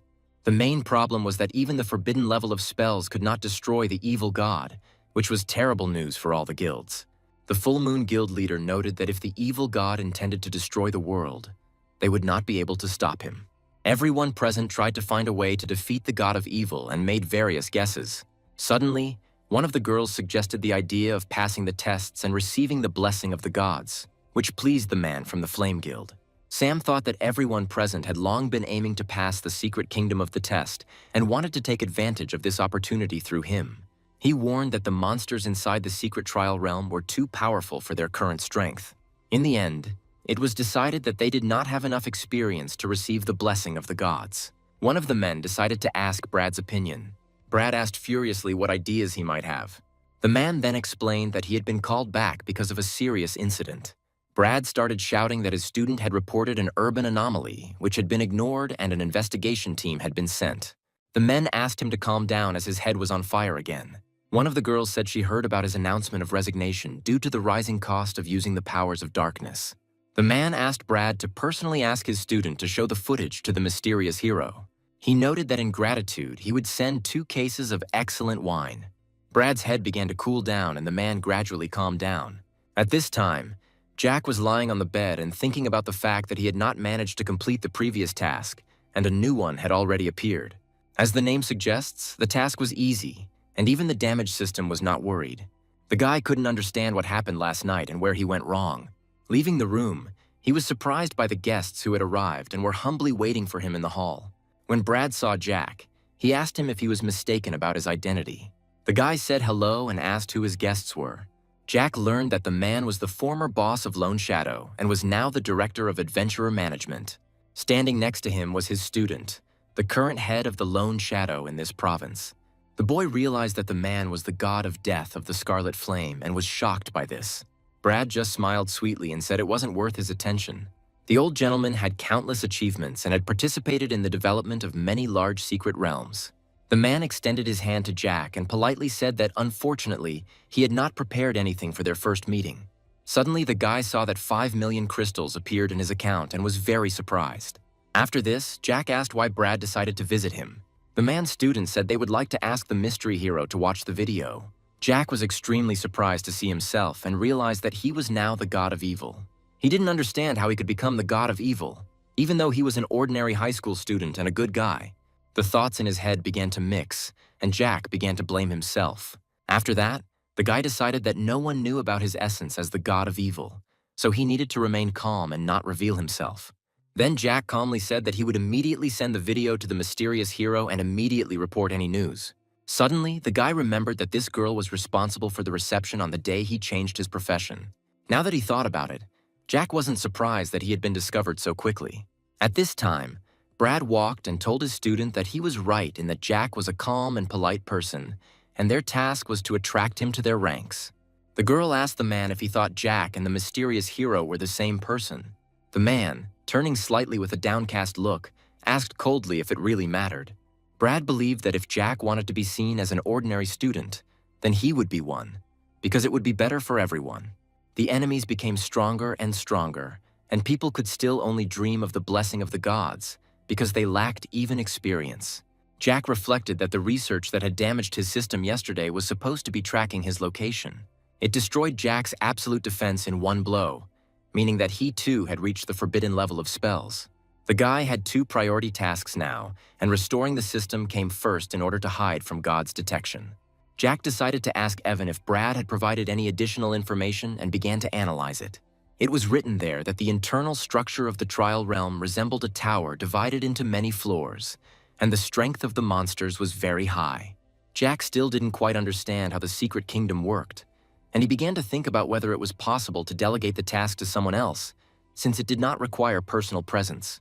The guy asked Evan with interest if he watched the girl go through the levels. He then asked how many levels Evan could have completed if he had been in her place. The guy thought for a bit and said that it was probably about 35 floors. At that moment, Jack decided that he would be at peace if Evan was the one to take part in the test. He realized that he should prepare a special training for the guy and make him very strong. After some time, a terrifying scream was heard in Brad's office. The man was shocked that the mysterious hero wanted to send someone to the Azure Edge Guild to participate in the trial. The girl said the boy also asked to use their gym, claiming he wanted to undergo intensive training. At that moment, Brad remembered Evan, who had not yet reached the fifth transformation. Now things were getting a lot more interesting, and Brad was getting more and more involved in the matter. He said that yesterday, the heads of the families of the major guilds decided to challenge the trial realm and were defeated. The girl was very surprised that even the strongest in the country could not receive the blessing of the gods. At this point, Brad screamed in anger and said that this was why he was so interested in the outcome of Evan's test. After this, he noticed that his head was burning again and tried to calm down as quickly as possible. The flame was the price that the master continually paid throughout his life. The girl was worried that there really was no way to make it easier, no matter how hard she tried to find a way out. And so Jack and his assistant Evan came to the training room. The people there were surprised by the fourth and fifth transformations, because the city had never seen anything like it before. The man remembered that he had said nasty things about Jack in the past, and was glad that he had not offended him then. Otherwise, everything could have ended badly. At this time, the girl explained to Evan that the training room could simulate various combat situations if enough information was provided. Then the guy handed the girl a flash drive and said that all the detailed information about the training was on it. When she opened the folder, she was very surprised at how accurately everything was labeled, including the weaknesses of the monsters. Jack mused that the ruler had once visited this secret kingdom, so he simply needed to extract all the information from the memories. Brad asked Evan if he would mind if they watched him, to which the guy replied that it would be an honor. The man said it was just training and added that he wanted to learn something. With a stern look, Brad asked if the mysterious hero had ever mentioned that the god of evil would actually destroy the world. Hearing this, his student turned towards them with excitement. The boy remembered that when they were at Evan's villa, the boy asked if the evil god would really destroy the world. Jack thought the guy was good at revealing people since he was asking the god of evil directly. Evan was one of his men, but he still couldn't tell him everything, and Jack was confused. After that, the guy told Brad that he asked his boss the same question, and he answered him in 6 words. The man asked the boy what he would answer. Then Evan said that Jack had firmly replied that as long as he was here, that would definitely not happen. Brad smiled and said calmly that the words were restrained and commanding, which suited the guy's style. The girl did not understand what kind of power the hero possessed if he did not take God seriously. Jack was glad at this moment that he was smart enough. Brad shook Evan's hand and said the next test was his. After some time, the guy was already in the training room and was trying his best to repel the attacks. The monsters attacked him in a crowd, their eyes burning with anger, and Evan looked at them in bewilderment. At that moment, Jack asked through the microphone if the guy wanted to take a break. Evan replied that everything was fine and he needed to rest a little before trying a couple more times. The girl, watching this fight, said that these monsters had already exceeded the limits of the fourth transformation, and she definitely would not have been able to pass this test. According to Brad, Jack woke up at 18, but it only took him a couple of days to complete the first transformation, which means a miracle should happen to Evan. Jack realized that he had underestimated the situation, thinking that knowing the monster's weakness he could pass the test, but forgot that people have limits, just like equipment. If Evan can pass the test, then the guy will eventually have to pass it himself. At this point, the boy turned to the man and said that it was time for him to go as school would start next week and he needed to get ready. Jack knew he needed to level up as quickly as possible before school started again. As he walked down the street, the boy thought it would be nice to get a powerful skill or equipment to equip his assistant with. Jack decided that the best way to remain undetected was with a flight scroll. He asked the trading exchange to help him acquire a batch that would definitely last for some time. With the help of this scroll, he quickly found one of the secret kingdoms. It was one of the 2 wild secret kingdoms Evan spoke of, and it was definitely not under government control now. However, it seemed to him that there were traces of a recent battle here, so he decided that first he needed to go in and then decide what to do. At this moment, on the other side of the portal, a man asked his boss if he saw a beam of light. Edgar replied that this was just another attempt to destroy them. Everyone began to rejoice, because they thought that ordinary people were simply asking for death. Edgar said that thanks to them, their great lord had accumulated enough strength, and today was the day of their venerable lord's event. They have been waiting for this day for a long time, and it has finally come. At this time, the girl asked about the coming of the demon lord. The boys told her that the mutants told them that there would be an invasion in the secret kingdom in the mountains today. First of all, the invasion was a day away from the nearest city, and therefore he was in danger. The captain said that the entire 4th squad had been wiped out, and even if they went there, they wouldn't be able to stop the secret kingdom's invasion. The monsters in this secret kingdom are terrifying, The city's magical barrier definitely can't stop them, so people can just try to hold them back. The captain ordered everyone to return immediately and inform the authorities about the urgent evacuation in order to have time to evacuate as many people as possible. They didn't have any surveillance equipment, so they wouldn't be able to know the exact time of the invasion. One of the guys asked how they could leave the captain alone, but the man shouted not to waste time and go faster. Looking at the sky, he didn't understand why everything was happening today. After this, the man called his child and warned him that there might be a drill today and the boy should not worry. With a completely downcast look, he told the child that he was currently busy at work and suggested that they talk later, after which he hung up. Suddenly, the boy called him back and persistently asked why his dad had hung up since he hadn't had time to say what he wanted. The child congratulated the man on his birthday, and the captain burst into tears because he understood that he would die today. At the same moment, there was an intense outbreak of the forces of darkness, which signified the invasion of the secret kingdom. The squad could not calm down because the captain was at this very point. At this time, Jack was making his way through the entrance to the secret kingdom. The monster boss shouted that the great demon lord was bestowing his favor upon them. Here, the guy was already walking through the secret kingdom with sparkling crystals around him. Jack was glad that the kingdom had quite generous experience points for monsters, and he was able to level up to 37 in one go. The guy began to carefully choose which skill he would learn this time. Suddenly, right in front of him, the monsters knelt down on one knee and began to greet the demon lord. Jack started screaming in horror, asking what was going on here. At that moment, the leader of the monsters shouted, "Where is the demon lord?" and looked at the guy in horror. A ruler appeared from the crystal, sadly saying that he was already frozen. The boss began to reason that since the guy didn't recognize them, he was clearly neither the incarnation of the demon lord nor any kind of guardian. The monster decided that Jack was an ordinary opportunist who wanted to bring allegiance to the demon lord, but was afraid of the powerful forces of darkness and ran away. He shouted at the boy, asking if he had come here to swear allegiance to the demon lord. Jack calmly replied that it was not so, and it was none of their business what he did there. The monster said that it was very arrogant of him, and then asked if the guy knew who he was. He introduced himself as Alex, a wanted criminal who had killed over 200 people. At that moment, Jack's eyes lit up and he called the monster closer. Alex was horrified that the guy was seeking his own death, and became even more angry. Everyone started cheering for the leader to kill the guy, and as soon as possible. Suddenly, the kingdom became dark, and everyone began to wonder in bewilderment why this happened so suddenly. The leader didn't understand what was going on at all, and they all looked up in horror. Jack, his eyes full of fury, told them to let him demonstrate the forbidden spell he had just discovered. He began to read every single one of the monster's weaknesses. The guy was very surprised by this, because all the weaknesses were described in great detail. In the illusion, he would voluntarily attack the weaknesses of those who were trapped, like a devil playing with helpless prey. However, Jack believed that this grueling skill was rather perverted and that a use could be found for it. At this time, the captain thought to get up and check what was happening there, because despite the fact that a lot of time had passed, there was no sign of the invasion of the secret kingdom in the mountains. He understood that it was okay if something unexpected happened.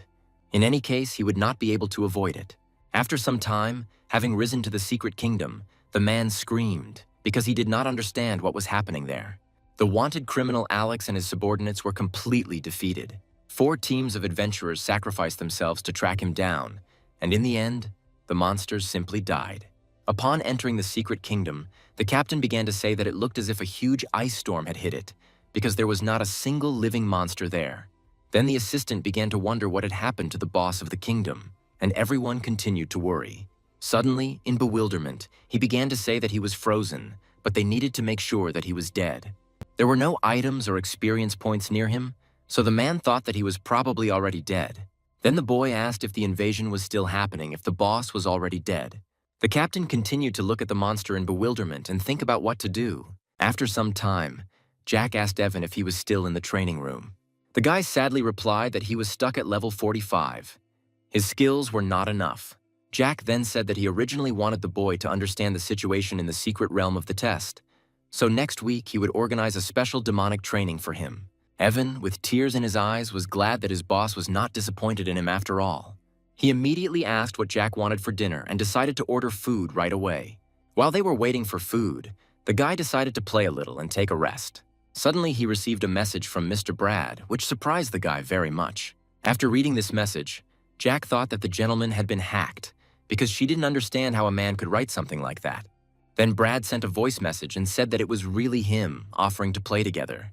Jack believed that at first glance the gentleman might seem serious, but he also had such hobbies. After that, the guy started recording voice messages to the man about how he didn't think he was so good at games. The man then said that he used to play with his grandson all the time, but now he is busy preparing for entrance exams, so he doesn't play so much anymore.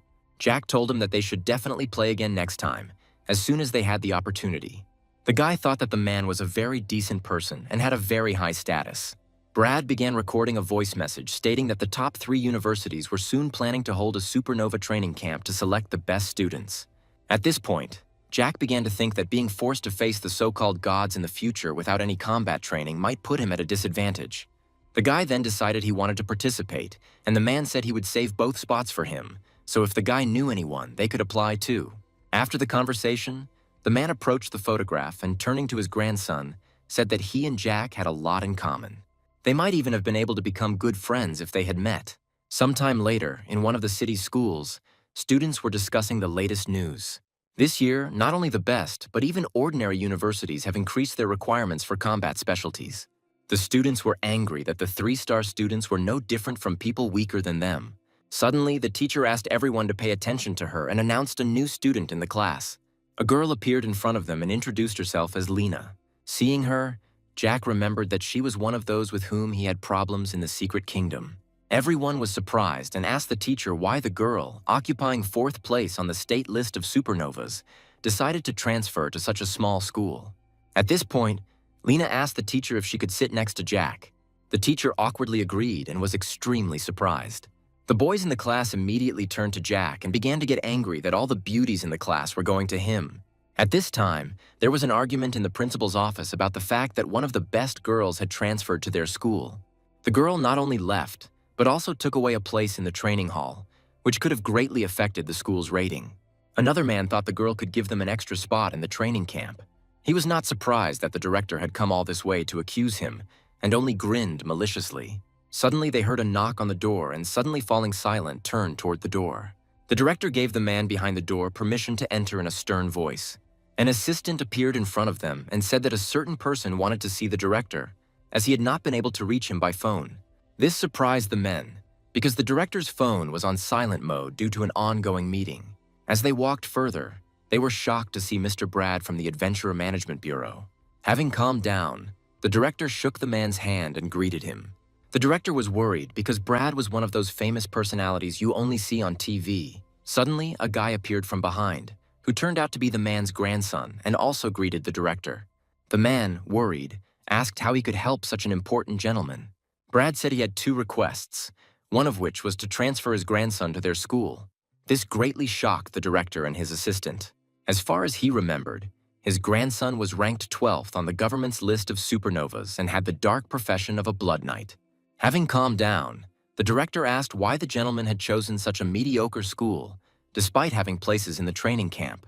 Brad replied that their agency had 2 spots at the training camp and they wanted to allocate them to students from that school. After these words, the man turned pale with shock, because in such a backward province there could only be 3 or 4 places. At this point, the man with whom they were having a meeting said that he was very busy and did not dare to detain him. After this, the assistant escorted the director, and he and Brad went into the office. The man began to ask if he meant to say that these 2 seats were allocated for Jack from the 3rd class. Brad replied that it was a bureau order and there was no need to ask so many questions. The director still had questions about Jack's connection to the Adventurer Management Bureau and what wonderful future awaited him. At this time, Jack was sitting at his desk and did not understand how it happened that 3 of his friends ended up in this particular class. Olivia started saying that she heard that the school had approached a big guy, but he had turned it down, so she got his spot. After that, another guy said that he had heard about Jack and asked him to take care of the others. Lena realized that she was not the only one who attracted Jack's attention, and she would have to work harder to earn her boss's respect. She had prepared a gift for him and was looking for an opportunity to give it to him. The rest of the kids in the class were surprised that Jack had such a good relationship with the group of supernovas. Seeing this, the guy realized that the class had become lively and smiled sarcastically. No one noticed that the guy was missing or said anything about his refusal. At this time, he was at home. The assistant asked if it was time to inform the police, since there was no news about the young gentleman yet. The man replied that he had already appointed an experienced specialist to investigate the case, and they only had to wait a little longer. The assistant also said that he had requested an extension of the young master's vacation, citing the need for additional training. After this, the man said that he would go to his son's room and asked not to disturb him with trifles. He looked at the photographs and thought about his child. Brad's grandson was telling Jack at this time that he had received a skill book some time ago and offered to look at it. Jack was surprised because there was a summoning spell, which was a rare profession, and it was difficult to get such a skill book. At that moment, Lena held out the gift and, embarrassed, said that she wanted to give it first. The ball contained the skill of combat magic, which was also considered a rare profession. Jack knew he couldn't study those skill books at the moment. The system told him that teams of 5 were needed to enter the realm and begin the trials. Due to lack of information, the guy wasted his time and was unable to unlock new skill slots. Then Jack thanked the guys with a smile, but said that he had nothing to offer in return. After that, he handed over 40 bottles of high-level experience potion and asked everyone to take half of it. Seeing this, the girl thought that this was an exclusive treasure of the Azure Guild, reserved for the elite members. The potion was very valuable at auction, hard to come by, but now Jack was giving away 40 bottles as if it was nothing. Lena and Brad's grandson simultaneously realized that they needed to hold on tightly to such an influential figure. At that moment, Karen looked out from behind Jack and said that she had a gift for him too. She reported that Olivia's brother had made a new potion and asked her to give it to Jack. After some time, Jack was already at home and said that all the students of the training camp could set their own schedule, and since nothing much was happening at school, he left early. Evan thought that the boss had talked about a special demonic training but hadn't mentioned it again until today, and he was afraid that he had forgotten. At that moment, Jack handed the new potion to the guy and said that it was for him. After explaining what it was, the guy added that it needed to be drunk and then a special demonic training session could begin. Evan jumped up and beamed with happiness, saying that he really appreciated it and thanked him for his efforts. The boy began to greedily drink the potion without thinking. After this, he felt warmth throughout his body, and the places where there had previously been discomfort became more relaxed. At that moment, Jack thought that this was indeed an excellent potion, because last time he was attacked by a forbidden spell and left several hidden wounds. But after one bottle, he was almost completely healed. After that, the guy told the assistant that it was time for demonic training and asked him not to be nervous, but just follow his instructions. Jack also asked Evan that as soon as he realized that he could no longer hold on, he should tell him right away. The guy noticed that the effect of the nutritional potion slightly reduced Evan's strength. Jack warned Evan that he would start by listing his weaknesses and then give him training. After that, he began to list all the shortcomings and weaknesses, and Evan listened to him attentively. The guy was surprised that the boss had such keen eyesight and could see all his problems. After this, Evan got ready and shouted for them to start the special training. The guy fought for a very long time and overcame almost all the blows. After some time, Jack asked if he could still fight, but Evan insisted that he could hold out. Jack recalled that thanks to his past enemies, he was well acquainted with the use of the skill, so he could prevent any injuries to the assistant. Evan thought that in this world the boss was the only one who would help him become better, and he would not let him down. After that, the guy got ready for the fight again and shouted for them to add enemies. And now the last monster has appeared on the training ground. Evan easily cut it in half and landed on his feet. With a smile on his face, the guy told them that he had to move on to the next level immediately.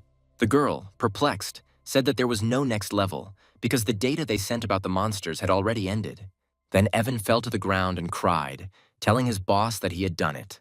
Brad was in complete shock because training the 4th transformation to such a level in just half a month was a real miracle. Suddenly he noticed that his head was on fire again, which only made the man even more angry. The girl began to worry about the gentleman's health, but Brad said that reaching his age would be a stroke of luck for the future mutant. She kept thinking that he had actually already thought about passing on his legacy when he sent his grandson to school in the city. The girl decided to ask if there was any way to reduce the price of the dark forces. Brad looked down and remained silent, not saying a word. After that, the man said that they would discuss it later, and first he needed to send Evan to the secret realm of the test.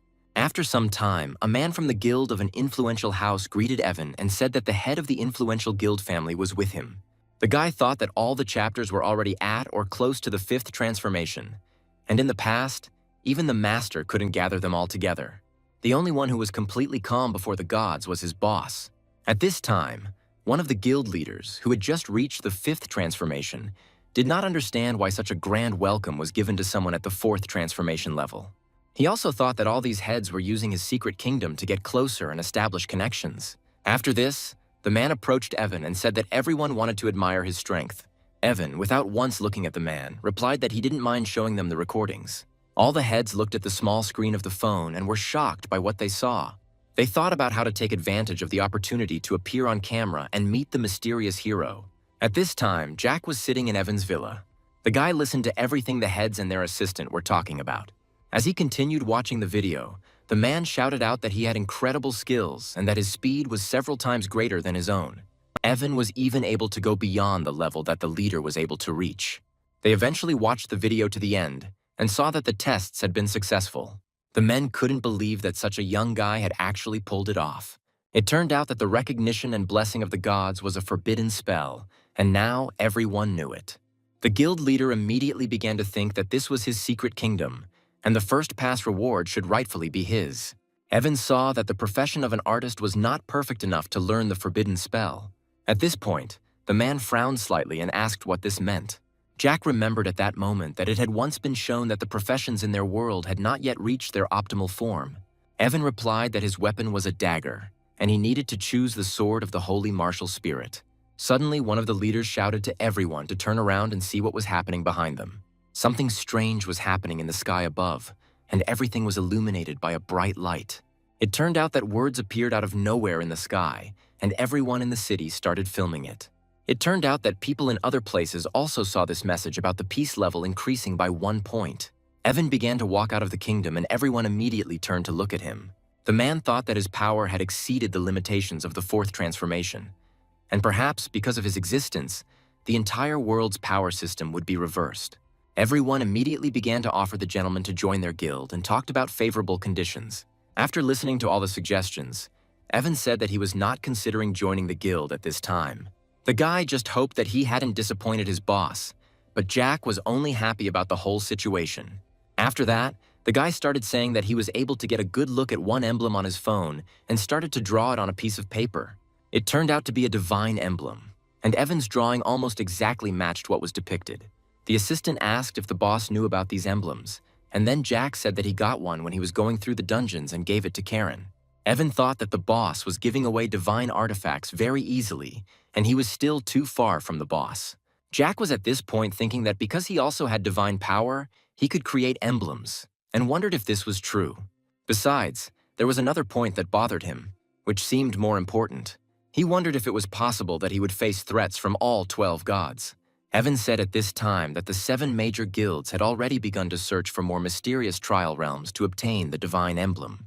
Jack also thought that the system had recorded that the tests were complete, which meant that as long as he controlled the person undergoing the tests, he could use him for his own purposes. The divine emblem wasn't that big of a problem. What was more important was that after passing the trial realm, someone might obtain a forbidden spell. And if this leads to the gods revealing his existence, then that will cause even more problems. Jack wondered if it would be possible to make it so that only his people would undergo the tests, and he knew that it would not be easy. Suddenly, Evan remembered something and decided to immediately ask his boss if he had done the right thing. The guy started to tell that when he was in the Azure Edge Guild, one of the leaders approached him. He began to say that according to the contract, the master's rewards that he received in the secret trial realm needed to be returned to their guild. Then Evan asked for forgiveness, since he had already swallowed the divine emblem and handed over the remaining items. Suddenly, the chief began to shout for the guy to give up the divine emblem, or he would not leave this place. After some time, everyone looked at the orange-quality items and high-quality stones in surprise. The guild leader also handed them the recipe for a forgetfulness potion. This potion can erase a certain skill, making its slot available again. And since leveling up is not easy, skill slots are very valuable. Therefore, this potion, like a high-quality experience potion, can change the world. The man then approached Evan and asked him to contractually keep the recipe confidential and not disclose it to others. Then the guy said that he had seen this recipe before at his boss's, and it was exactly the same, which meant that even if the guy didn't reveal it, the boss could make the potion.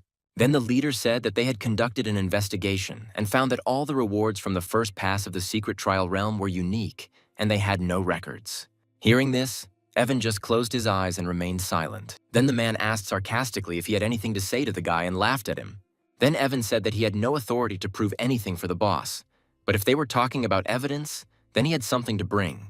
The guy said that the boss actually also knows the recipe for their high-quality experience potion and has already prepared it. Hearing this, the man turned pale with shock and did not understand how this was possible. Everyone was shocked that the mysterious hero actually knew that they were inside the secret realm of the test. Brad couldn't help but laugh, and when asked what he was laughing at, the man was called an old fool because he said he just remembered something funny.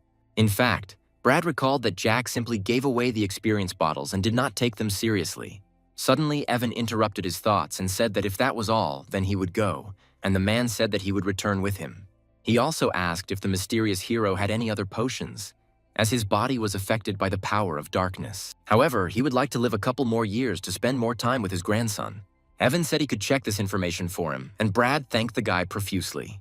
When the boy finished his story, he apologized to Jack for making his own decision. As for Mr. Brad, the guy really wanted to help him, but he wasn't sure that some kind of nutritional potion would help him. Jack then ordered his assistant to find time to bring the master a couple of bottles of the nourishing potion for him to try.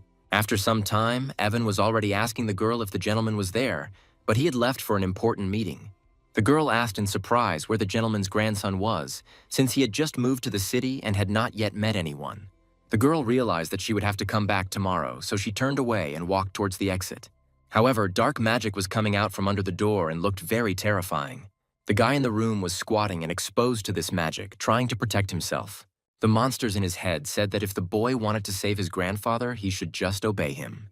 The boy replied that he could not betray humanity and make a deal with a demon since he was Brad's grandson. At that moment, the monster said that when his grandfather died before his eyes, the guy's answer would be different. And so the next day, he sat alone on the playground. Suddenly, Jack came up to him and asked if Hank was feeling okay.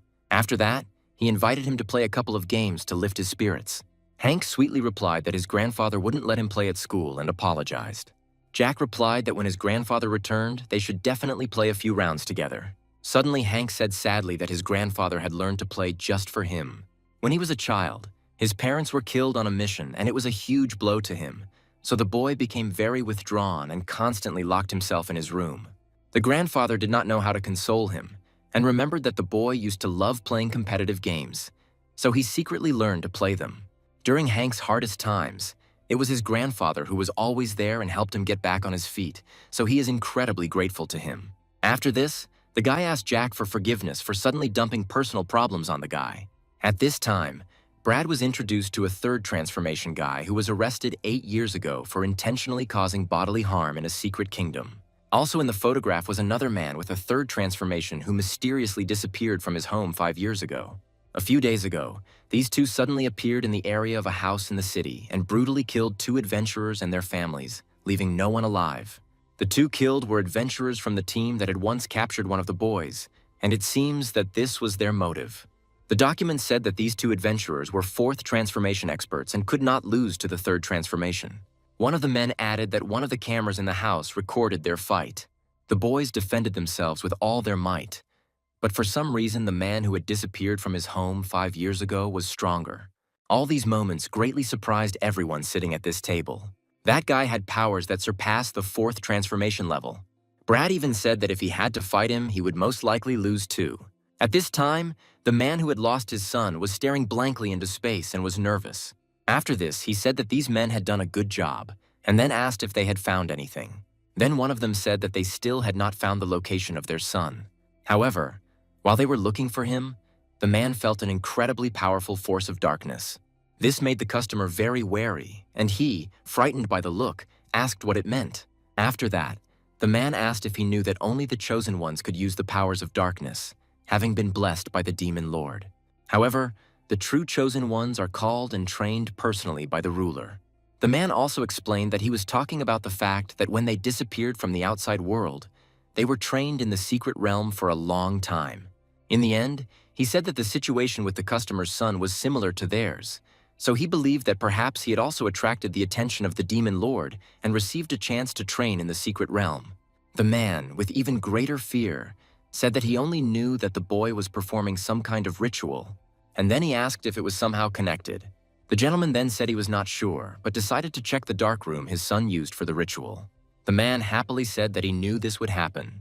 Suddenly, the gentleman handed over a business card and said that after dinner they needed to go by car to this place.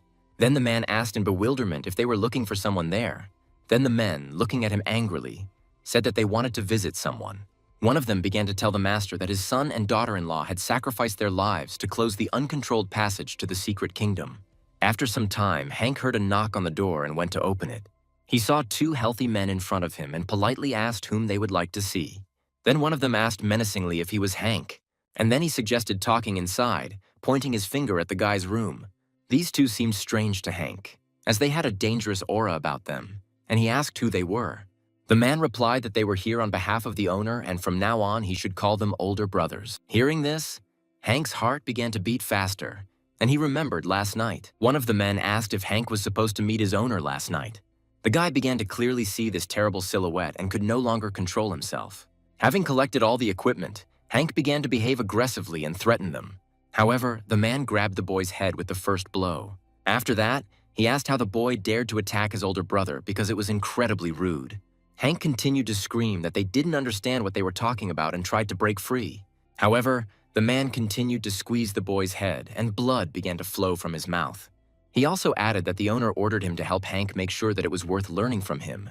The owner had high hopes for the boy and planned to give him great power and even save his family. Hank only replied with insolence that he could only dream of it. Another man suddenly came out and said that Mr. Brad was not at home because he checked inside. With the last of his strength, the boy continued to scream for them not to touch his grandfather.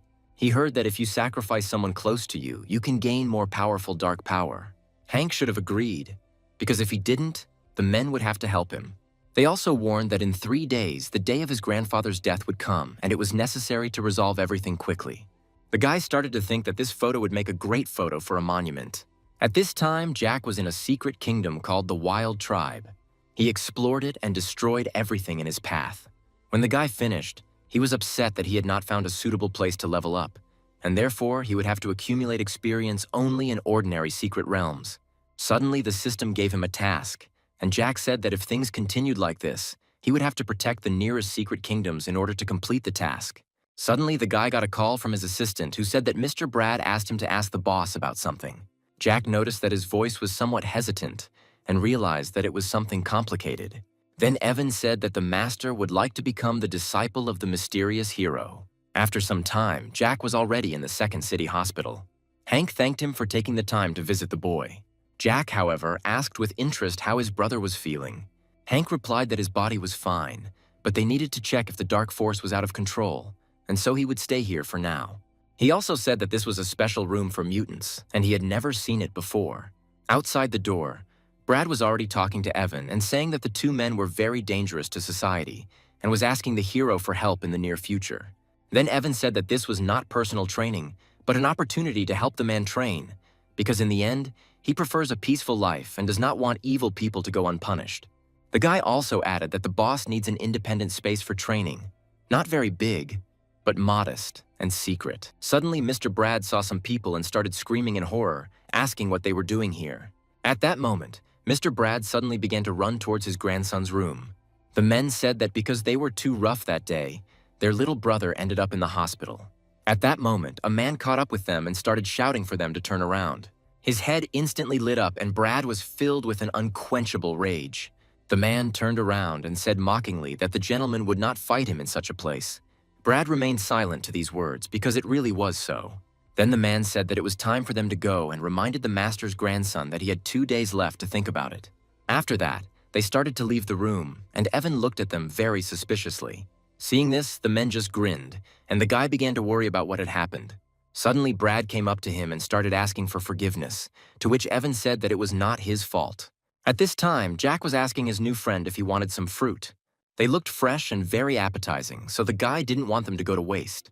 At this time, the man started talking about the fact that the daughter of one of the family is quite small. Then his friend said that they wanted to use it as an offering, and if he was interested, he could take it. They started laughing loudly when suddenly there was a terrible explosion. From the portal that began to appear after the explosion, Jack and his assistant Evan appeared. The man suddenly jumped up and started shouting about who they were and what they had forgotten. Evan began to speak in a calm voice, telling everyone except the two men to leave immediately. Hearing this, they looked at each other and said that those guys really came for them. At that moment, one of them suddenly took the bottle in his hands and began to finish his drink.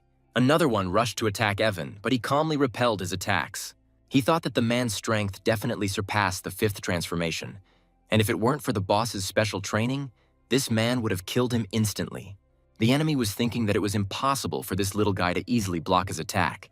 Suddenly, Jack appeared right behind Evan, and the man realized that he only needed to block him for a second so that the mage behind him could take the opportunity to attack. This made him very angry, and the man thought angrily that they clearly would not be able to win with such tactics. However, Jack landed and began to try the snacks that were on the table. Evan, without wasting any time, began to attack the man and tell him that he shouldn't get distracted. Then he became very angry and with madness in his eyes began to fly towards Evan.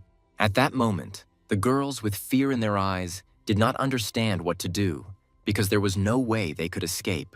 Jack at that moment only said that the melon seeds he tried were surprisingly not bad. A man in terrifying gear was walking towards him. He didn't understand how a battle mage could be so strong. At that very moment, a new blow flew at him and the man noticed it in a matter of seconds. He immediately thought that the guy's technique was not particularly impressive and that he seemed like an amateur with almost no experience. However, the men thought that the guy was doing this on purpose and there must be some kind of plan behind it.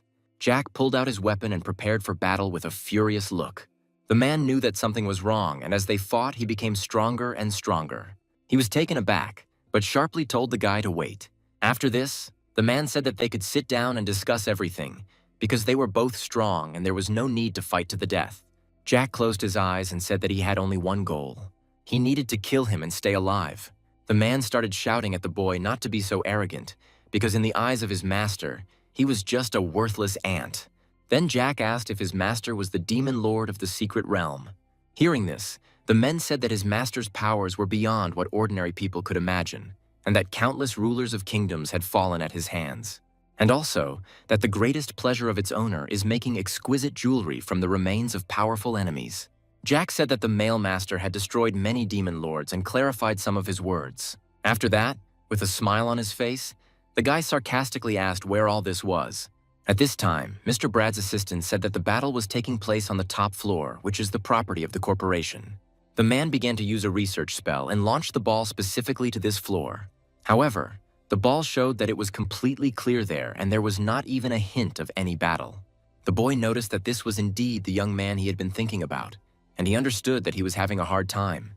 And the other masked man seemed to be using some form of camouflage technique with his magical energy. Suddenly, something happened between the warring parties that led to an increase in the quality. Brad thought about how incredible it was. All the guy's movements were simple, but his skills were enough to suppress the opponent. Something incomprehensible, strange, and very large appeared in front of the guy. The monster thought he couldn't believe he was forced to use this. Brad was shocked by what happened because he never expected it. Simon asked if they were worried about their partner being swallowed by a monster. Evan replied that he had no need to worry about his boss. But suddenly he waved his sword and said that Simon had nothing to worry about either. Suddenly Simon screamed in surprise and sharp pain. The man who was hiding suddenly jumped out and said that the gentleman was so outstanding and no one could compare to him.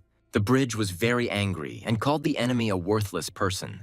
He walked straight towards the enemy and said that he had already completed the transformation. Now he could eat a couple more of his enemies without even thinking. At this point, Mr. Brad was panicking and saying that they had been exposed. Inside that horrible monster was Jack, and he was finally able to get out of there. The guy realized that he was still too little familiar with real combat, and it took a lot of time. At this moment, another man called out to his brother, but he was hiding behind his back.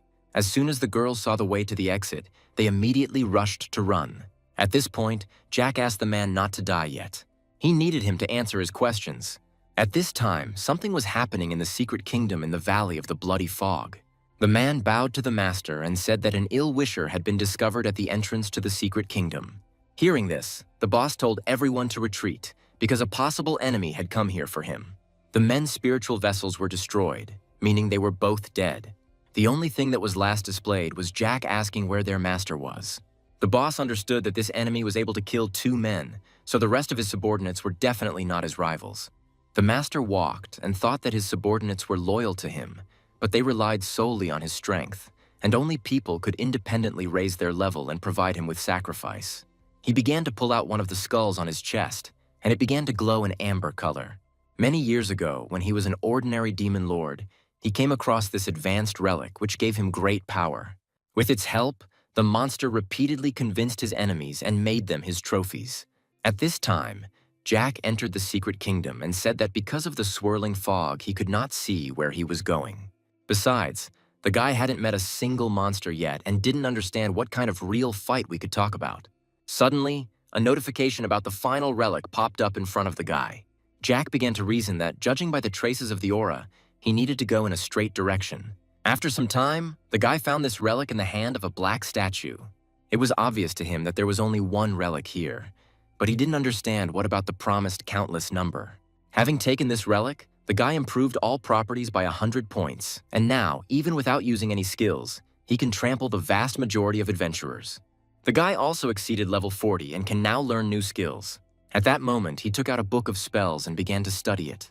It contained a forbidden summoning spell, but Jack doubted it could produce something like a great demon lord. In the end, the guy decided to study him first and then look at his abilities. It turned out that this book was intended precisely for world conquest. The guy wondered when this might come in handy, and he also remembered that he had to deal with 2 men for safety reasons. He knew they wouldn't be able to find any more information, so he thanked the now dead men. At this time, Mr. Brad told Evan that the mysterious heroes saved their families' lives, and the man simply did not know how to thank them. At that moment, the girl thought that the masters had shown favor to the mysterious hero, which suppressed her doubts. In fact, the country is also interested in this, and everyone heard that the hero needed a place to train. Brad, upon learning this, said that they had dedicated carefully designed training facilities that offered excellent facilities and equipment. Evan thought that the training the boss talked about was just a cover to hide his true training methods, and decided to give the boss the information to choose for himself. They arrived at the training base. Jack was amazed by its size. Evan explained that this was a new adventurer base that was not yet in use, and the gentleman offered to hand it over to Jack. The building had 10 floors, where the interior space was divided into training areas, offices, recreation areas, and living quarters. The infrastructure included a full range of innovative control systems. Jack could have lived here for almost 2 years. Jack knew that this place was ideal for developing his powers and influence. Brad was sure that the boss would choose this base, because the hero saved the city twice, and the authorities were ready to support him. Jack was surprised that people were friendly to him and gave him such a large base. Evan suggested that he be given control of the base since the boss didn't like to deal with such things. Brad mentioned the possibility of creating a guild. However, Evan asked about receiving information without creating it. Brad explained that for a national-level hero, special information channels could be set up that would be synchronized with the Bureau, with the exception of top-secret information. Jack realized that information feeds would work more efficiently than their previous data mining methods. Creating a guild required too much attention. After the conversation, Evan and Jack walked Brad out, and the assistant informed the gentleman about a special training session scheduled for the following week. The man's phone rang. A voice on the phone reported mysterious disappearances similar to the situation with the men. The girl decided to take precautions, fearing a repetition. The man discussed how without a boss it was impossible to resist the enemies alone. Brad was sad that there was no way to cultivate strong personalities. After some time, Brad met his grandson, who happily announced his return. Seeing the things in the suitcase, Brad asked where the guy was going. The guy told about the imminent start of the Supernova training camp, where Jack had put together a program of special intensive training. Brad was surprised to learn that there would be about 6 people at the base. His head flared with anger, because he didn't know that others would be studying there. The men tried to calm down, but controlling the forces of darkness was difficult. He explained that these people were only close friends who had known Jack for a long time. After this, Brad calmed down and offered to help pack things. After some time, all the friends arrived at the training base. Karen noticed that the place Jack had spoken of turned out to be a forest. Suddenly, guys appeared in front of them, joyfully greeting the girls. Jim, who came with them, also greeted the guys. As they walked inside, Olivia was surprised by the size of the place, noting that even the base of the 7 main ones couldn't compare to this. Karen asked Jack how he found this place. The guy replied that the owner was his relative, who allowed him to borrow the base. The girl thought that Jack had never mentioned him, and since the moment he woke up, the guy had become more and more mysterious. Evan came out and announced that he would be in charge of their training. Everyone greeted the gentleman with a little awkwardness. Jim asked if he knew the gentleman who seemed nervous. Evan explained that something inexplicable had recently appeared in the sky, and it turned out that the master had completed the test of the gods. Everyone was shocked when they heard this. Evan got the feeling that everyone was suddenly motivated. Jack thought that the forbidden spell was disguised as the effects of the training rooms, so there was no need to worry about it being detected. Instead of creating a guild, the guys decided to focus on training strong individuals. During training, Karen noticed a terribly oppressive atmosphere that seemed real. She thought that if it wasn't for special training, it would definitely lead to the collapse of her will. Jim and Olivia didn't think they were supernovas, so they couldn't even dream of surpassing the abilities of others. Brad's grandson reasoned that he could not rely on his grandfather's protection and wanted to protect his loved ones himself. No one could express Olivia's thoughts, because nothing was important to him. Jack watched everyone and said that he was impressed by everyone's results. After the training, everyone said they felt like they had been tortured for hundreds of years. Evan announced the end of the training and asked everyone to rest. And so, after some time, they were already sitting at the table and eating. At the table, Karen said that today's results surpassed what they had done in the last few years. The grandson thought about the power of darkness in his body, which was behaving strangely today. Jack noticed his agitated state and asked what was wrong. Karen explained that they have been under a lot of pressure lately. Jack decided to see what they were saying about them on the forum. They saw different users asking about the school, and also noticed an account that refutes every post that criticizes them. When they logged into the account, they saw a girl who had come to them because of Jack. They were surprised that the girl wrote all these messages during the day. Olivia tearfully asked people to stop reading the comments because when she got a place at the boot camp, she was terribly nervous for fear of embarrassing her boss. Jack told them to focus on training, and in a few days they would receive gifts from him. At this point, Karen was very angry at the guy, but he continued to smile. After dinner, Jack sat on his bed, and it was clear from his face that something was bothering him. He thought that in the memories of the demon lord he had raised last time, he had found information about himself as an evil god. There are a total of 7 evil gods born from darkness, worshipped by the monsters of the secret realms. There is also a famous all-powerful god of law who was once one of the 12 major gods. Along with the other 11 gods, he led his followers to destroy the 7 true gods of evil. Suddenly freed from the threat of darkness, the almighty god of law became obsessed with studying the power of darkness, which eventually consumed him. This legend has been passed down throughout the world, and all people believe in it without any doubt. He claims that, freed from the threat of darkness, the followers of the gods gradually lost their sense of fear, and their faith weakened, and they no longer relied on these gods. Then the gods began to pit their followers against each other, using them as tools for entertainment and sacrifices. Only the almighty god of law had a calm disposition and did not participate in these games. Unexpectedly, one day the fire of war spread to the followers of the almighty god of law, who, due to the lack of protection, were destroyed. The angry almighty god of law asked the gods to stop this, but was only ridiculed by them. The almighty god of law, who had been peaceful before those events, displayed his mighty power in the battle, and 2 of the gods were killed and 6 were wounded. No one knew where the almighty god of law had disappeared to, and rumors had it that he had entered an unknown realm where there was neither light nor darkness, and had disappeared there without a trace. It was incredible, because he was able to fight against 11 gods alone. That was where the information in Jack's memory ended. But unfortunately, the boys still didn't know what happened to the almighty god of law. It was very convenient that the legal department could receive information from all over the country. Jack started studying the experience points from the little monsters and said that they weren't as bad as they seemed. After that, he encountered the boss of the secret kingdom in iron armor. The guy realized that his actual damage was not that high, and his weapons were worse than those of the adventurers. Jack really didn't think about the fact that his weapon wouldn't stand up to long, continuous battles. He was finally brought down by the powerful boss of the secret kingdom. From level 43, he only leveled up to 47, and he didn't get many experience points from this boss. He got a new skill and decided to study the wind blade. The guy understood that the more forbidden spells, the better. Otherwise, he was constantly worried about the lack of firepower. He also understood that he needed to go to the neighboring city and, just in case, stock up on new weapons. And now the girl was already telling him that the stand displayed all the orange quality swords that were available in the shopping center. There were only 8 of them, which greatly upset the guy. He eventually decided to take all the swords, and the girl was amazed because he looked very young. Suddenly there was a knock on the door and the girl allowed them to enter. The employee asked the lady for help, but she said that she was currently serving a guest. Jack started saying that they both had black cards and she didn't understand why he was the priority. The girl began to worry that if a conflict arose between the local rich people, she would lose her position as a manager. Suddenly, a guy entered the room and, to his surprise, saw Jack. Jack, calmly sipping his tea, asked who this stranger was.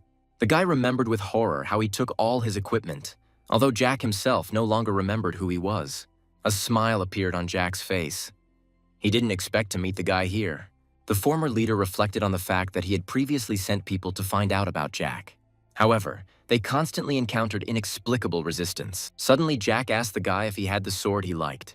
The guy replied that he was just taking a walk and wasn't going to buy anything.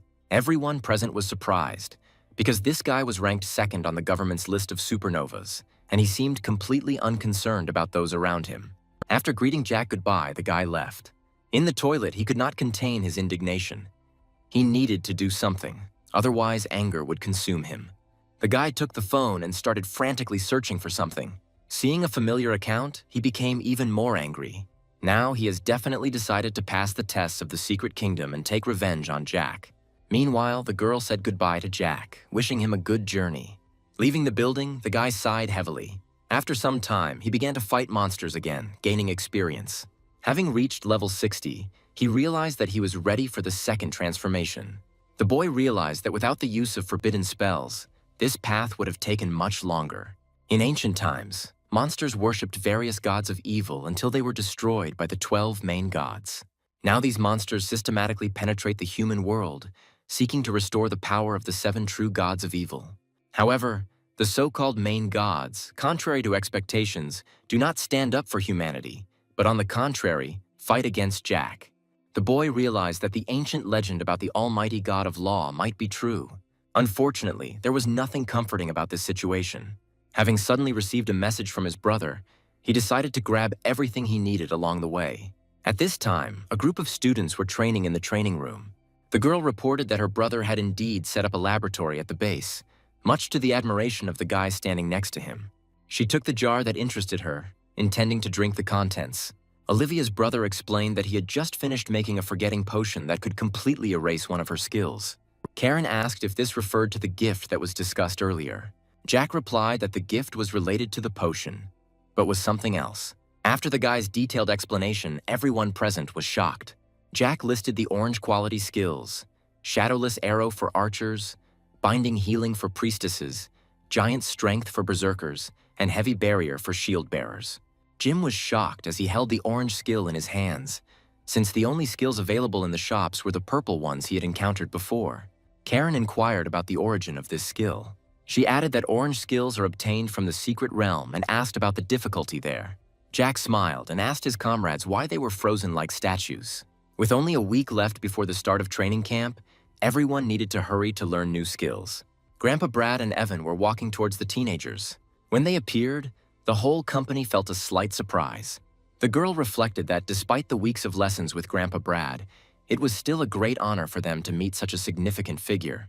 Grandpa Brad was surprised to see them and wondered if they were Jack's friends. Jack thought that after the past week, it would be good to have Brad present at this training.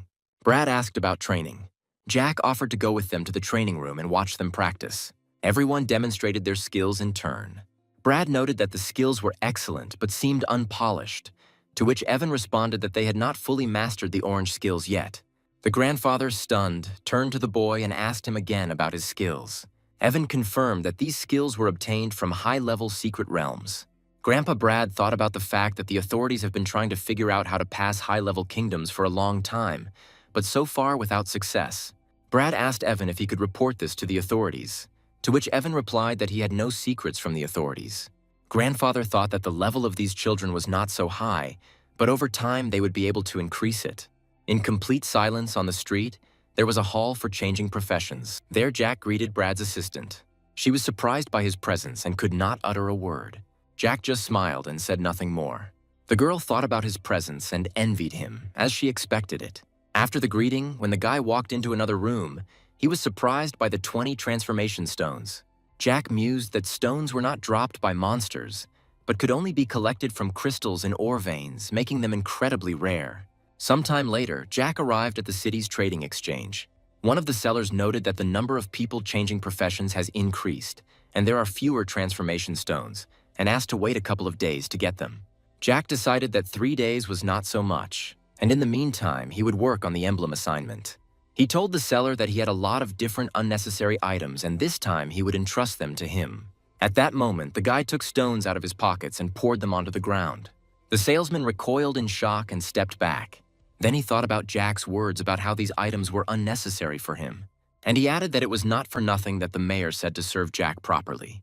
At this time, a boss battle was taking place in the Secret Kingdom. The salesman said he needed to consult with his superiors. In the Secret Kingdom, during the battle, the captain's assistant ran up to him and called him. The captain's mate reported that some guy wanted to enter the Secret Kingdom, to which the captain objected that this was impossible.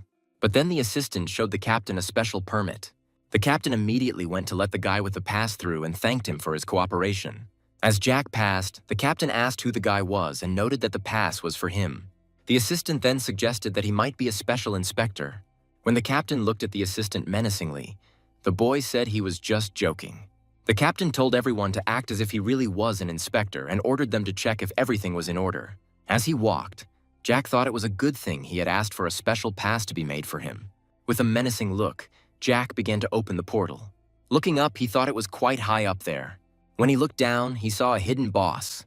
Without thinking twice, he decided to get it over with quickly. Then the monster greeted him and asked if he was a god, to which Jack looked at him questioningly, as he did not understand what was happening. Then the monster said that although he could not see, he felt and guessed that Jack was a god. Then Jack thought about what exactly the monster wanted to convey to him, and asked himself if he really had the traits of an evil god. Jack asked why the monster thought so, to which he replied that he could explain everything. Their tribe was attacked by other followers and suffered heavy losses, and he himself was killed in battle with the enemy.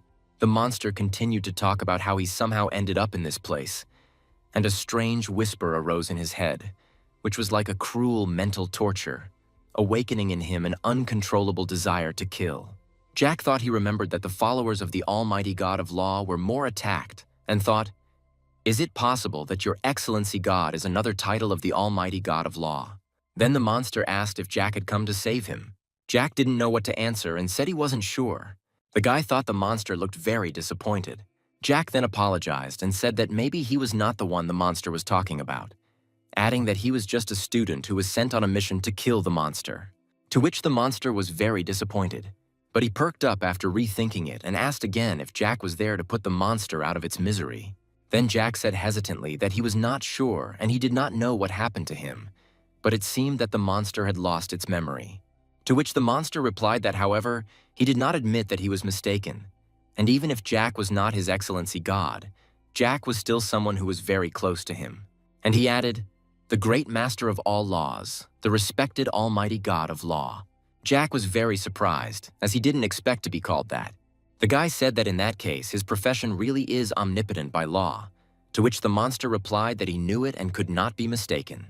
Asked if there was a way to get the elemental emblem without killing the monster, to which he apologized and said that he didn't know. But if Jack was worried about killing, then he shouldn't be, since it would be a relief for the monster. After these words, Jack felt a little sad, and he asked the monster if he had a dying wish, to which the monster replied that he had not seen God for so long, and if he could talk to him a little longer, he would die without any regrets. Jack agreed to these terms. Jack asked the monster to tell him about his past.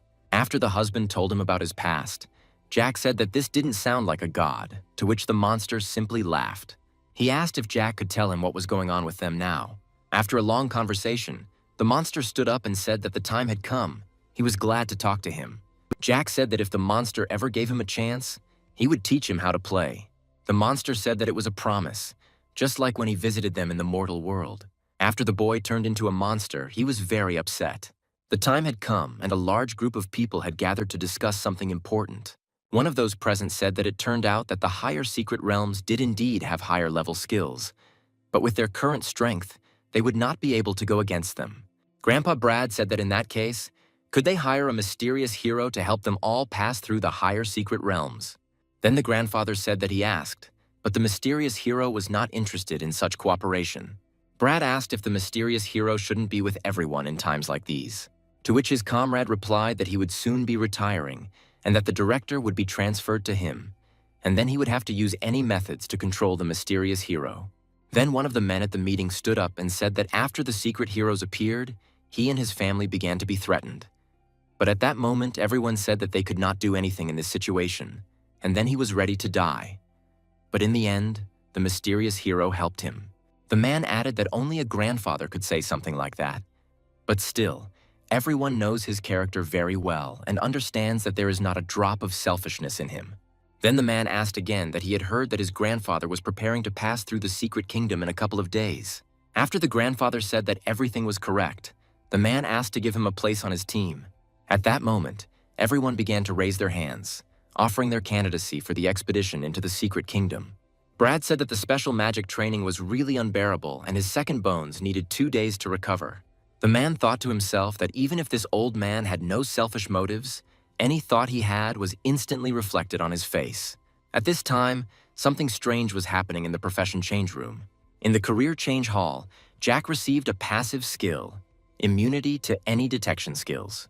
Then the boy thought about the fact that the memories he got from the final religion were mostly true, and the almighty God of law was not a god of evil at all, but simply wanted to live according to his preferences, just like him. A comrade told him that his feelings were identical to those of the almighty God of law. Could it be because of the system? But then what is the connection between the system and the almighty God of law? Jack didn't understand why a man who had been dead for a long time had become the hidden boss of a secret kingdom. The training camp brought together the most outstanding young adventurers from all over the country at the high school and university level. There are 180 participants in the senior division, among which are 32 5-star participants from the Supernova list and 148 4-star participants selected from different regions. The group gathered there were talking among themselves, and one of them noted that this event had attracted the attention of not only the Recs at the top 3 universities, but also the teachers of the 7 major guilds and the Adventurer Management Bureau.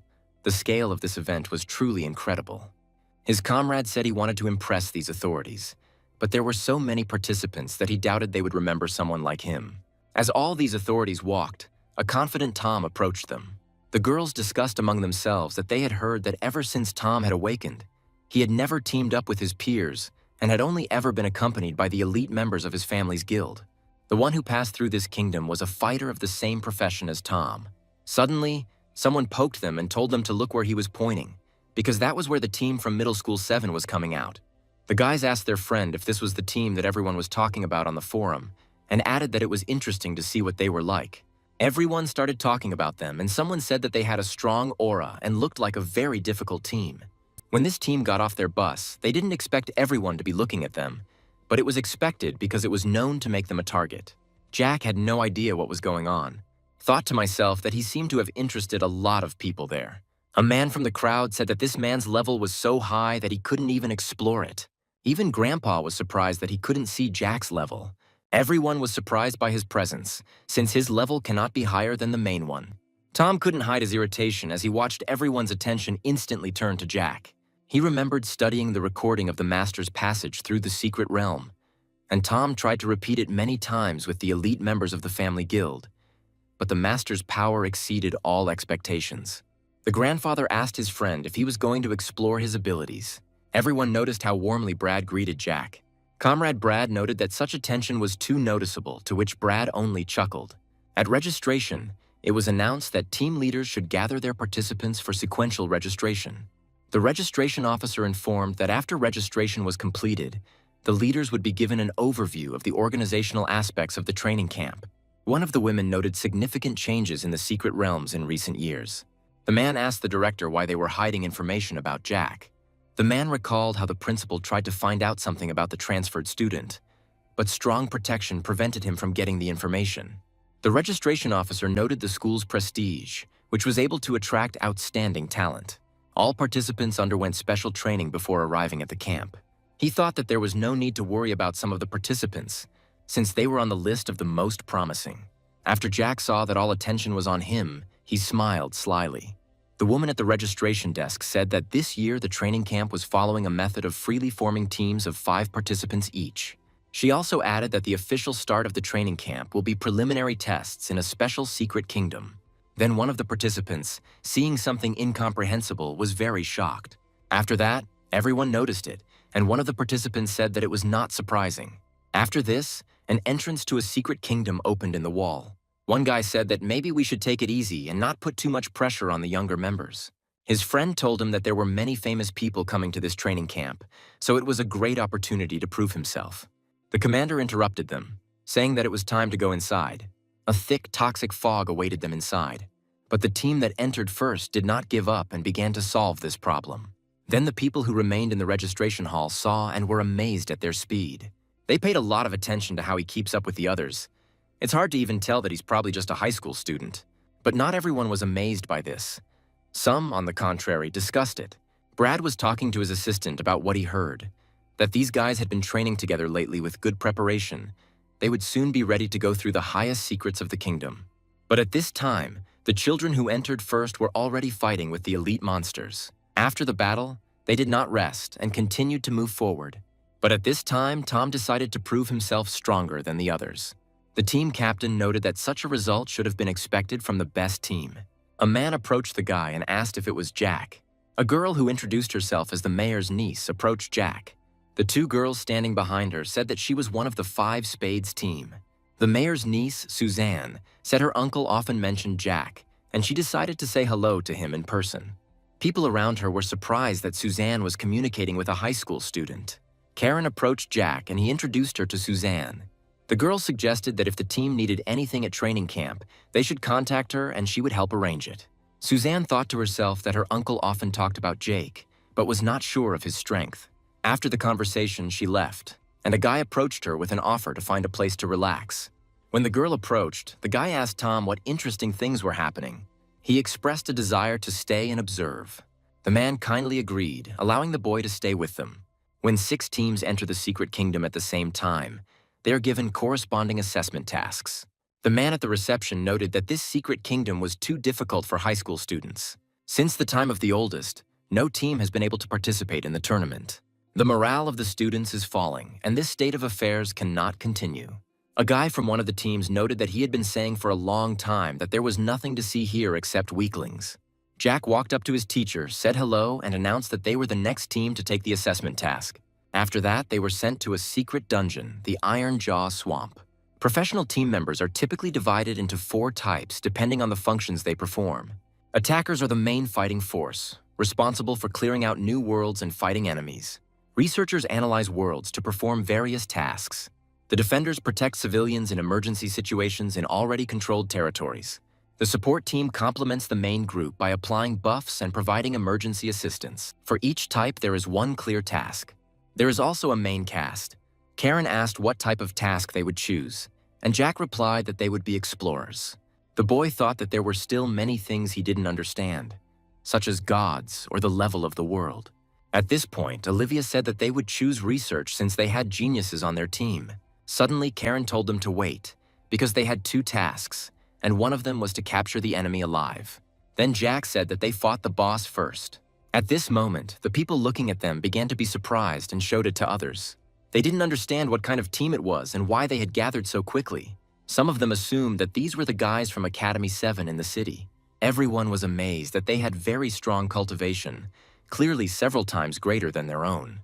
One of the girls thought it was no wonder that Brad spoke that way about Jack.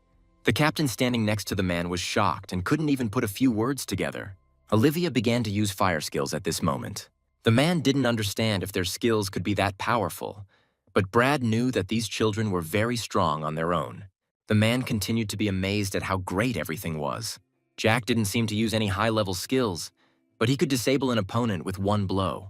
Everyone continued to be shocked by this command.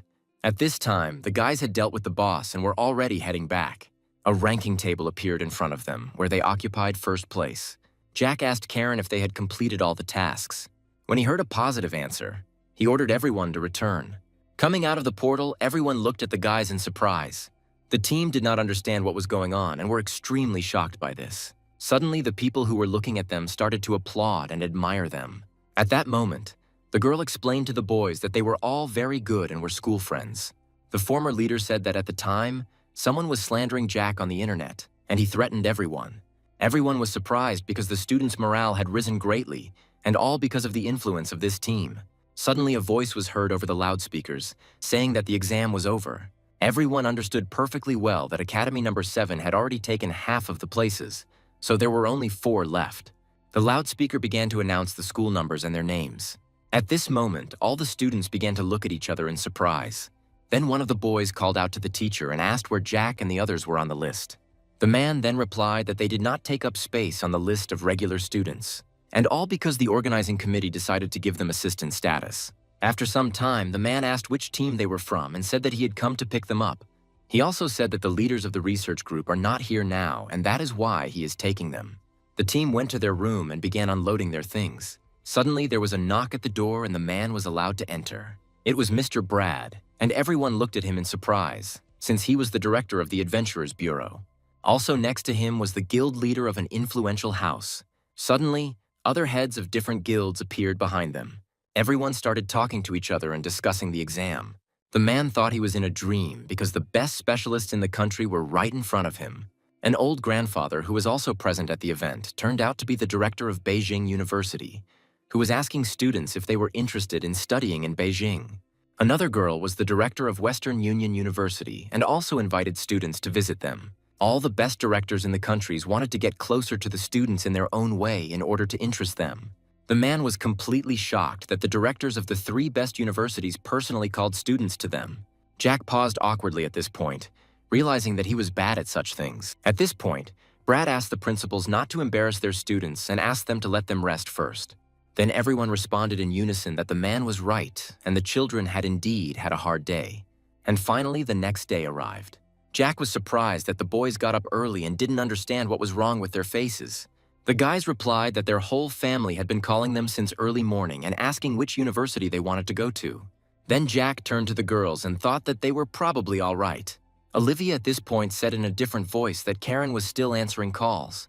Everyone started talking about how their relatives were so happy that they threw a banquet.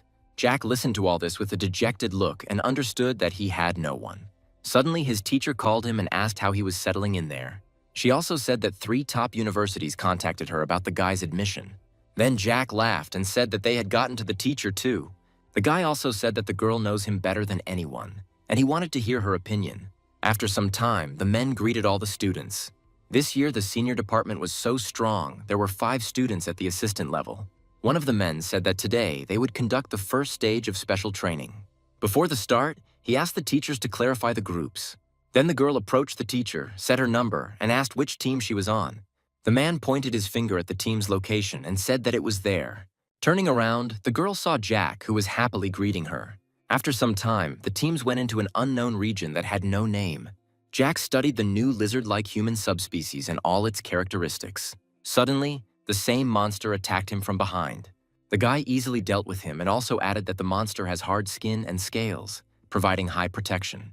The girl was surprised that they surpassed even the fastest team in speed. She wondered if she could gain their approval and be as strong. At this point, Jack was telling him what his teacher had advised him about universities. Karen slapped him on the shoulder and said that the teacher was really worried and thinking about the guy. Suddenly, Olivia pointed to her phone and said that the class group was discussing something important. When everyone picked up their phones, they were very surprised by the message. It turned out that something had happened at the entrance and it was necessary to quickly find someone to help. The dungeon suddenly changed and the level of monsters increased dramatically, leaving more than 100 people inside. All the students suddenly started running out, and it was clear from their faces that they were very excited. Suddenly, the captain told one of them to stay away. Then the guy started shouting that their master was still locked there and asked them to save her quickly. The captain started yelling at him, because they had already reported this and were waiting for support from the main guild. The students started saying that they had to do something because the teacher had gone there to save them. The man simply replied that it was not his problem, that she had not had time to leave, and no one forced her to join them. All the students were shocked by these words and did not know what else to say. Suddenly, at that moment, Jack called out to them. Everyone looked at the guy with hope and was glad that he came. The guy asked if everything was okay with the master and where she was. The guy said that the academy had set up dungeons for everyone to level up. But suddenly something happened. The man then started shouting at the students not to make it sound like he had killed their teacher. He clarified that the girl voluntarily agreed to enter the dungeon. Suddenly, Jack grabbed him by the head and slammed him into the ground with fury. One of the captain's assistants took aim and ordered Jack to stop. Someone grabbed Jack by the shoulder, demanding that he put down his weapon. The guy grabbed the leader by the leg and dragged him towards the dungeon. Everyone asked to stop him to save the captain. The head of the guild appeared in front of Jack, and the guy thought that he had come to help. The man explained that they immediately came running after hearing about the incident and asked about the situation. He also offered his help to Jack. The witness was shocked that no one tried to stop Jack. The guards blocked the way, stating that the dungeon was closed and entry was prohibited. The guild leader showed a pass confirming his authority in emergency situations. Seeing the pass, the guards were amazed by the presence of the guild leader. When the entrance was opened, the man allowed Jack to pass through. Entering the dungeon, the guy saw a bright glow. It was an area effect that operated over a fixed range. The guild leader noted that there had never been such an effect here before, and also paying attention to the fact that it probably appeared after a mutation. Jack didn't care and continued to move towards his goal. Knowing that his base stats were high, he wasn't afraid of the debuff. The man decided to ask the guy who had regained consciousness where they should go. When he woke up, the boy screamed for help, not wanting to die. Terrible Jack told him that he would have to take them to the master or stay here.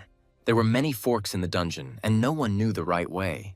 Meanwhile, the other students were deep in the cave. One of them was hiding from a ferocious monster.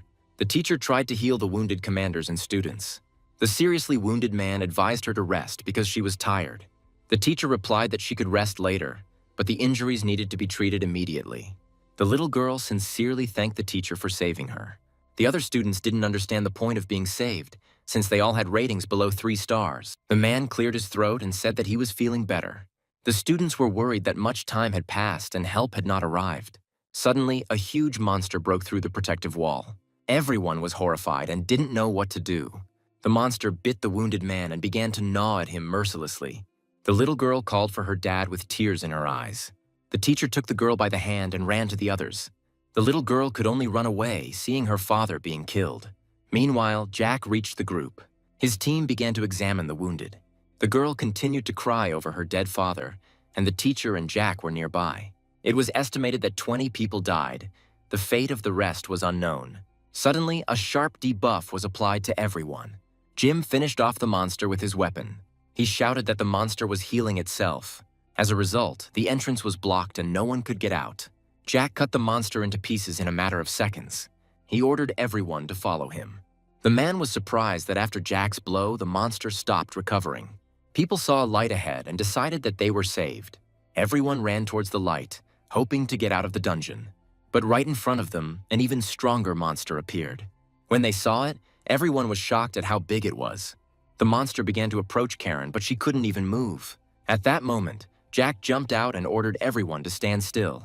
He thought that this monster might be the culprit of the mutation in this dungeon, and decided that it would be easier to kill it directly. The monster continued to attack the guy, and at the last second he was able to hold off the attack with the ball.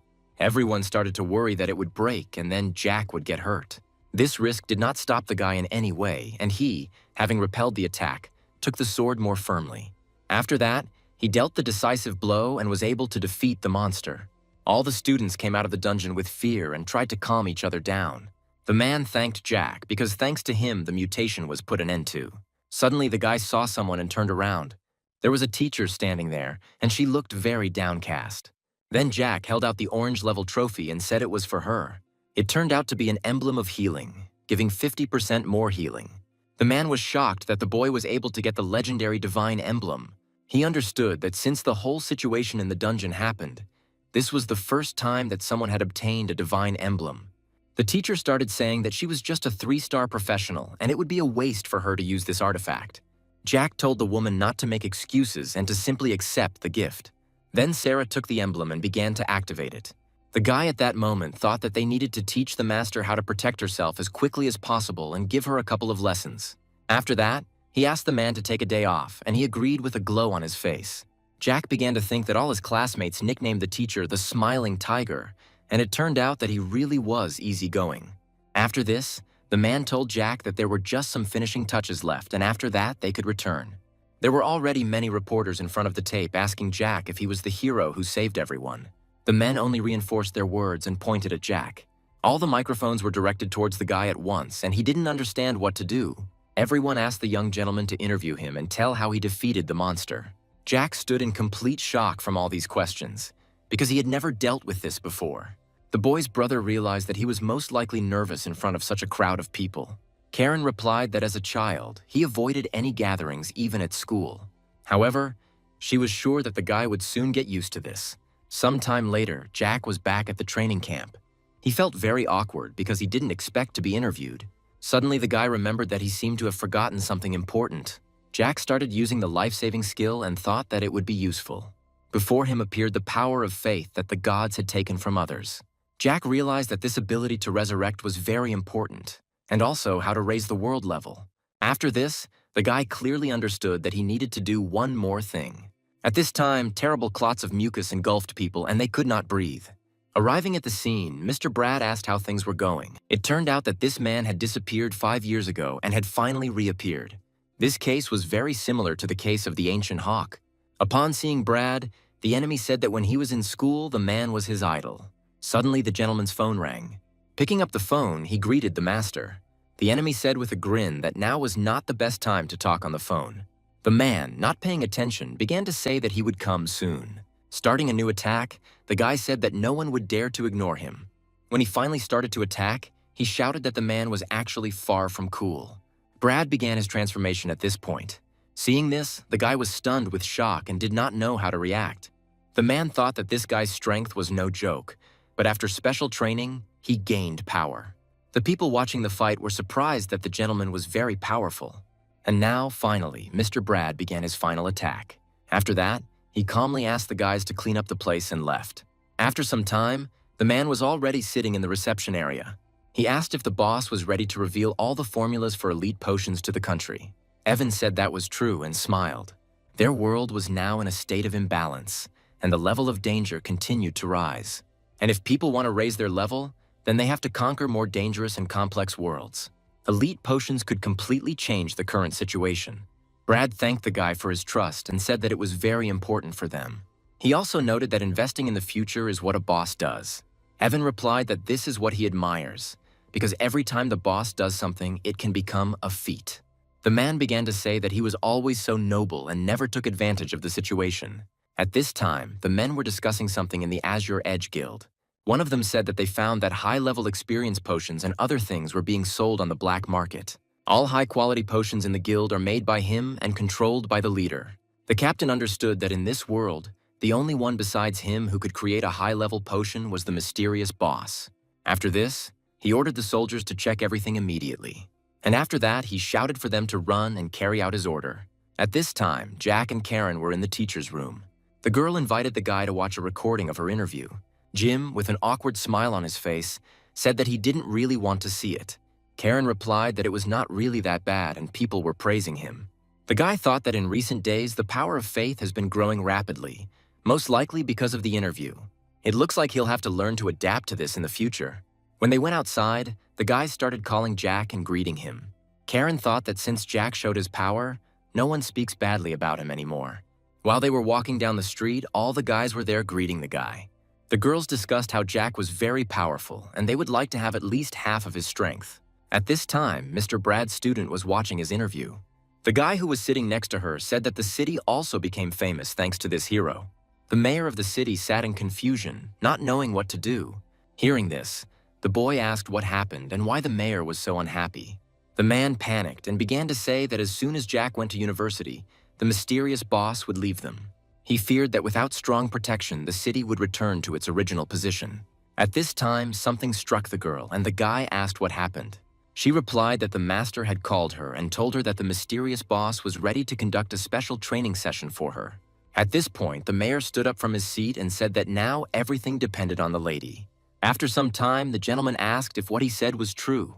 The man replied that everything was correct, and the mysterious boss was ready to reveal all the formulas for elite elixirs.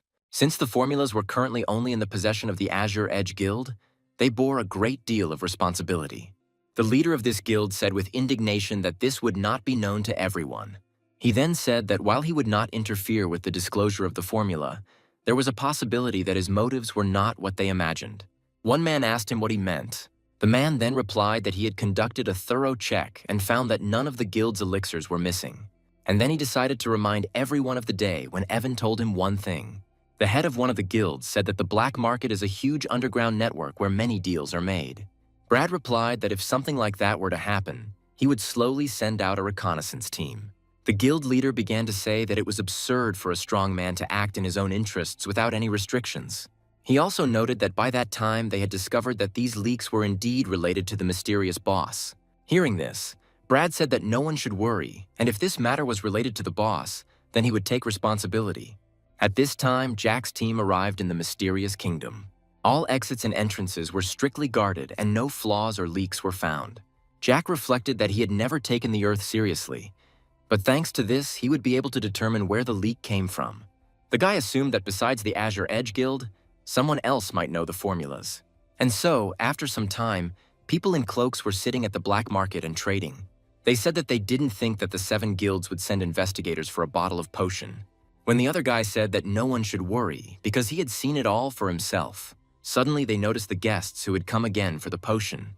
The girl walked to the merchant and said that this place was difficult to find. One of the men said that 2 of his colleagues wanted to buy high-level experience potions. Then the girl said that a week ago, a young master in white clothes came to them for a potion and never returned.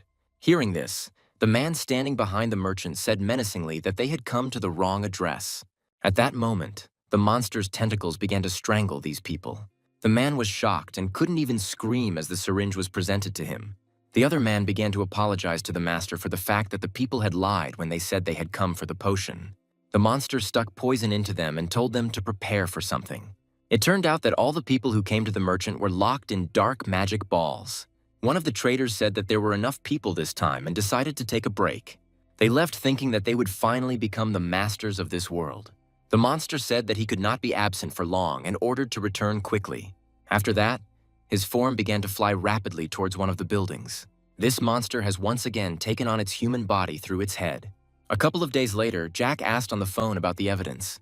Evan said that several people were sold elite potions on the black market, but they did not find the person who sold them. Then Jack asked to let him know as soon as there was news. Evan, having passed out, thought that he had to hide with this little thing, otherwise he would be ashamed in front of the boss.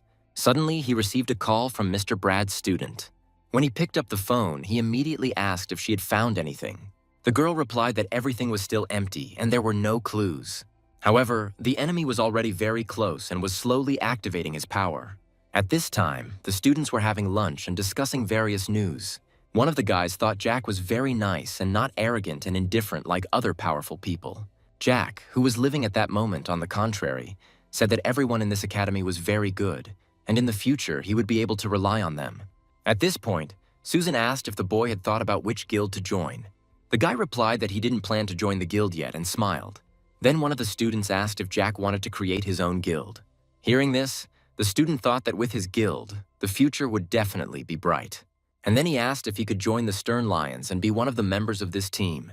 Hearing this, Karen became embarrassed and couldn't even figure out what to answer. Then others started saying that they too were graduating soon and would like to join them. After lunch, the team walked and discussed how a regular lunch had turned into some kind of fair. Listening to all these conversations, Jack only smiled, because at that moment he was truly happy. He began to think that he had originally planned to find guys for a training camp, but he had not expected the outcome to be much better. As for Oliver's disappearance, it was entirely his fault. First, his father conspired, and then when officials investigated, they found a magic circle in the house of the man and his followers. Now he and 2 others are wanted, and the girl excluded all his people from the guild. Suddenly, he received a notification on his phone, which slightly surprised the guy. Mr. Brad's student said that they found a remnant of the dark force and thought that it was some kind of special mutant. Suddenly, Evan came out to her and said that it was a monster that they had never seen before. The guy understood that ordinary monsters could not leave the secret kingdom where they lived for a long time. They parasitize other living organisms and completely take control of the actions and thinking of their host. At an early stage, the parasites are very fragile, which is why they hide in capsules. However, it is worth remembering that they should all hatch soon. The girl said that an absolutely unknown number of parasites had mixed with the human world, and now it was in danger. Evan said that this was far from the most important thing, and closed his eyes. At this time, the heads were discussing something in the office of the Azure Edge Guild. They were indignant that many days had passed and they had not found anything. Suddenly, a dark silhouette entered her office, simply glowing with black magic. It turned out to be an employee who suddenly turned into a terrible monster. The head of the guild understood that this was definitely not their friend, but he could not understand what had happened to him. At that moment, a sharp knife pierced his neck with some kind of poison, and his veins began to turn dark. After the poison took effect, 2 men joined the monster. Then the enemy said that he didn't expect to see a gentleman from the Era's guild here, and it was a surprise for him. After that, he said that it was a great honor for the lower beings to contribute to the development of his army. At this time, Evan was discussing with the girl what the boss told him about how weak these monsters were individually. The more parasites there are, the stronger each one will be, and the king of those who created them gets an even higher bonus. Their conversation eventually led to the revelation that these monsters had been secretly amassing power on the black market. The girl was worried about how they would deal with these terrible creatures. Evan replied that the boss told him that when the parasite's power reaches a certain level, it can be detected using special tools or spells.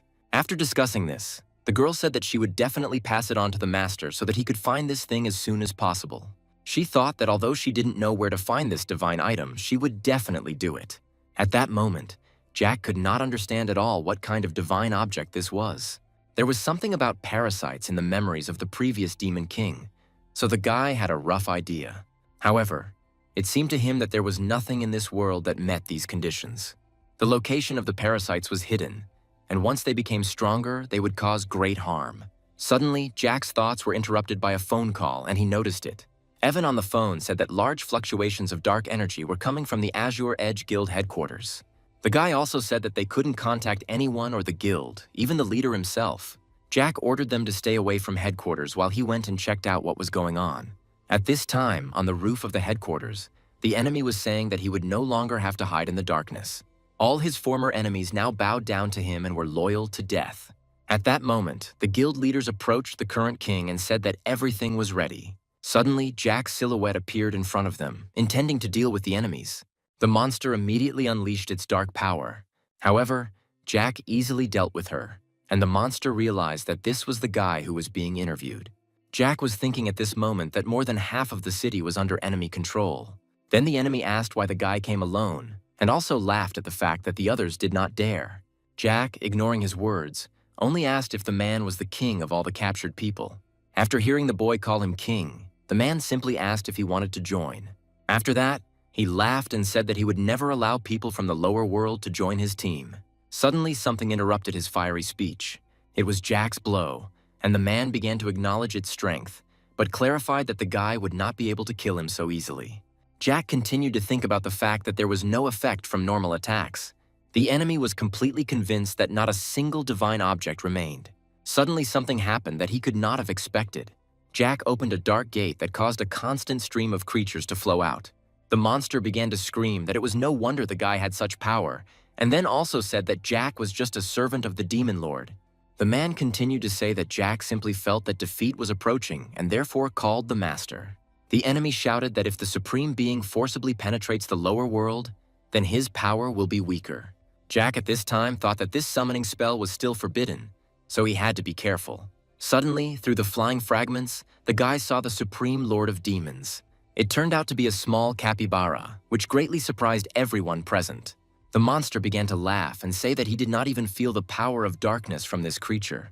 At that moment, the little animal lay down on the ground and, using the crystal on its forehead, began to put all the people to sleep. The man could no longer move, so he did not understand what had happened. Jack reasoned that this little animal ate a parasite that was sitting in the body. The monster thought it was just a demon lord, but was surprised by what kind of horror had volunteered. Then Jack asked the enemy if he was really invincible. The monster began to apologize and say that he was wrong and beg for mercy. This man and his men somehow broke into his dungeon, and so he parasitized on it. "I came here." Jack asked who he was in his dungeon. The monster replied that he was relatively weak at first, so he could only hide in the black market. At this time, all the heads sat and watched this through a special ball. The man said that due to the lack of necessary security measures, they could not cope with the parasitic demon, so they could only leave it to Jack. Others said that if it weren't for the guy, the Azure Edge Guild would have been completely absorbed. Brad told them not to be so contradictory, because the mysterious boss and Jack were always on their side. Hearing this, all colleagues confirmed what was said. The gentleman said that a special company would be created to produce and sell various high-class potions. Jack will get 80% without worrying about anything. They also want to thank the guy for 2 recent heroic acts, and many reporters would like to interview the guy. Hearing this, Jack thought that he should not miss the opportunity to accumulate the strength of faith. After that, the guy took a pen and began to sign the contract, while thanking them for organizing everything. After that, the guy said that it was time for them to return to the training camp, and also asked to leave the capybara in their care. At this point, Evan thought that the boss's pet could easily kill the parasite, and was afraid that it was stronger and more useful than him. Jack thought that this kid's ability was similar to an effect that could completely deprive the opponent of control over the body. The little animal continued to sniff the pendant that hung around Jack's neck. The guy didn't understand if he had anything to do with this pendant. Stroking the animal on the head, the guy decided that he would call it a sloth, given its leisurely and slow pace. After some time, the guy returned to the training camp. Suddenly, someone's voice was heard loudly asking where that hero was. A girl ran up to Jack and asked if he was a great hero. At this point, Brad's grandson greeted the teacher and said that they hadn't seen each other for a long time. The boys were extremely surprised when they heard that this little girl was a teacher. Jack's brother explained that she was an outstanding teacher at Beijing University, and also a famous advisor to all the guilds. Hearing this, the guy was shocked and couldn't even say anything. The girl said that she had heard about him and that the guy was really strong and was able to save so many people. That's why she became interested in seeing what their hero looked like. After that, she took Jack by the hand and said that she thought the guy had not had breakfast yet and suggested that they have lunch together. Walking a little further, she showed them her dishes and said that she had prepared them from ingredients from monsters. All the students began to eat with gusto and highly praised the prepared dishes. Suddenly, Jim asked if the master had arrived, since he usually got up early. At this time, the master was thinking that the lady was doing nothing but making them work. Jack and his partner had completely different attitudes towards work, which was very confusing. At this time, the teacher told the boy that she had looked at the recording of his testing and added that his results were perfect. She noted that she had not seen a genius for a long time who was good both in theory and in practice. When the teacher said that she had brought something special from the dungeon, Jack looked at her in surprise. Entering the lab room, she said that it was his first time in the training camp's research lab. She asked the men to mind their own business because she just decided to show the guys something. The master felt the aura of high-ranking people on herself, although only a couple of children had come. The man was extremely confused and could not remember where he had left off. Suddenly, Jack noticed that the demonic crystal suddenly began to show weak energy fluctuations. At this point, the teacher asked him what he thought this thing was. The guy replied that, judging by the fragments, it looked like something artificially made, like a fragment of a wall. The girl said that according to previous discoveries, all dungeons have their own ecology. She also said that these things were found in the Valley of the Secret Kingdom, and since the monsters were very strong, they did not go too deep. Jack immediately wondered if it was possible that the teacher had found the place where the Lord had once lived. Then he asked to take a closer look at these stones. Vibrations of energy emanated from this crystal fragment, and the pendant absorbed its essence. When the teacher asked him what he thought, the boy replied that he would most likely have to go to that place to see everything for himself. After some time, they were already in this place, and the girl showed the guys her research team, which would help the guy inside. Everyone greeted Jack with a smile on their face and said they were glad to see him. Brad's grandson thought that these scientists were true professionals in their field. Karen at this time supported her friend and said that they were one team, so they should work together. When everyone was ready, the teacher shouted that it was time to move forward. Then, after some time, a huge monster jumped out at them. Jim easily dealt with him in one blow. Jack told everyone not to worry and to continue working. Everyone was surprised that the guy killed such a monster with just one move, and they could feel completely safe. Suddenly, Jim said that he had found something and called the lady, and having looked at everything, the girl said that this was definitely a trace of an old civilization, and perhaps the inhabitants were once killed by monsters. Jack thought that the teacher's guess was probably correct. Suddenly, the guy saw the glow of the crystal and paid attention to it. The pendant reacted to the crystal again, and the guy became curious about what was deep in the ruins. Suddenly, someone from the team said that strong fluctuations of dark energy had been detected ahead. It was very similar to a magic circle that summoned an evil god, but the feeling was different. In this darkness, a bunch of aggressive monsters were hiding, their eyes glowing scarlet. Jim warned his partner that there were too many monsters and asked him to be careful. After that, he courageously said that they would not be able to break through their defense. The teacher noted that there are an infinite number of these monsters. She was worried that students were now under a lot of pressure. At this point, Karen said she wanted to see if she could handle the boss. Jack began to use his dark power as the monsters seemed to fly towards him. The research team was shocked that the guy single-handedly destroyed such a stream of monsters. The guy thought that the teacher and another girl had undergone his special training, so their strength should not be underestimated now.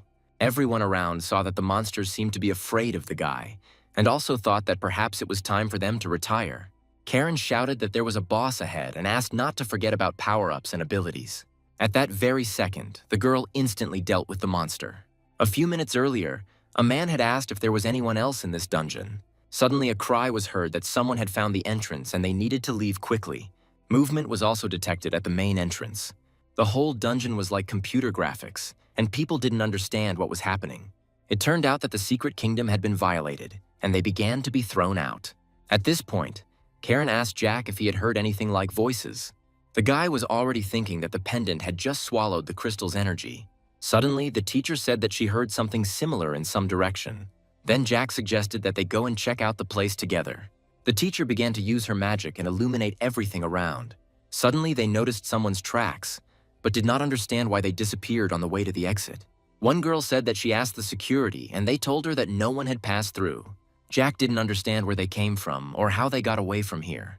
The teacher began to speculate that these people could have entered through the entrance or in any other way. At this time, the captain of one of the guilds said that there were no signs of a struggle and everything was clear. Then Mr. Brad said that they needed to double-check everything urgently. They decided to use a method of clearing the dungeon that took only a few minutes. Typically, it used the most effective combat methods to destroy monsters. One of the girls said that she didn't think that anyone other than Jack and the others was capable of such a thing. Then the teacher asked if they could be adventurers from other worlds. She also clarified that this was only her assumption, but it was not worth denying it right away. Jack knew that the girl was right, because at least he had seen several other worlds in the Demon King's memory. The teacher continued to wonder whether the other country was friendly towards them. Then the girl thought that troubles never come alone, and excitement was visible on her face.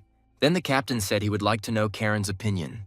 He also asked if she was interested in replacing the Azure Edge Guild and becoming part of the family. The man said that due to recent events, the Era Guild and the Azure Edge Guild had big problems. The girl awkwardly began to say that they were only high school students and her guild was very small. Then Jack asked Karen to make the decision herself and not take anyone else's opinion into account. The guild leaders were well aware that Jack's promise could definitely help the girl gain a firm foothold in the 7 guilds. At this point, Karen said she was willing to try and asked if she couldn't do something to teach her. At this time, Jim was telling Olivia that he didn't understand at all how 7 guilds appeared here. Jack reasoned that joining the guilds was a huge step forward in his regaining his power. Suddenly, a voice was heard calling for the Lord. The guy immediately thought that no one even paid attention to this, and realized that he was the only one who heard this voice. After that, Jack immediately remembered that this voice was very similar to the voice of the former Demon Lord. After some time, the team was ordered to speed up the work, but to act alone. The study group's data indicated that Jack's presence was calming. The guy thought that the pendant had stopped absorbing the crystal's energy, but he didn't understand why. Suddenly, he heard the voice calling the master again. When he turned his attention to him, the voice began to say that it was very nice to talk to the guy again. Jack told him to calm down and tell him what was wrong, and then the monster said that he himself did not understand what had happened, because it was as if he had suddenly come to his senses. And also, pointing to the crystal, he added that, apparently, this is the heart of the world. He began to explain that the heart of the world is the world core, formed by the fusion of the laws of the universe. The laws of the universe, contained in the heart of the world, were the sources of the power of the gods. Suddenly, he fell silent, and then justified it by saying that he had memory lapses. Then Jack said that it was no big deal, but the monster continued to be sad about letting his master down. The guy just wondered if this method of resurrection had any side effects. At this time, the team told the professor that the research was almost complete and nothing of value had been discovered except for a few abandoned buildings. Then the guild leader said that since there might be intruders here at any moment, it was better not to stay in this place.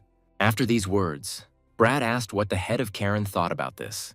He also clarified that the girl was now a member of the 7, and the decision to seal this place must be approved by at least 3 heads. And so, after the work had been done, the secret kingdom was successfully sealed, and everyone thanked each other for the work done. Sometime later, Jack was at the training base. The guy was calmly taking a shower. when suddenly the monster said that he remembered their previous conversation. Because he spoke to the boy, the water turned ice cold and Jack screamed.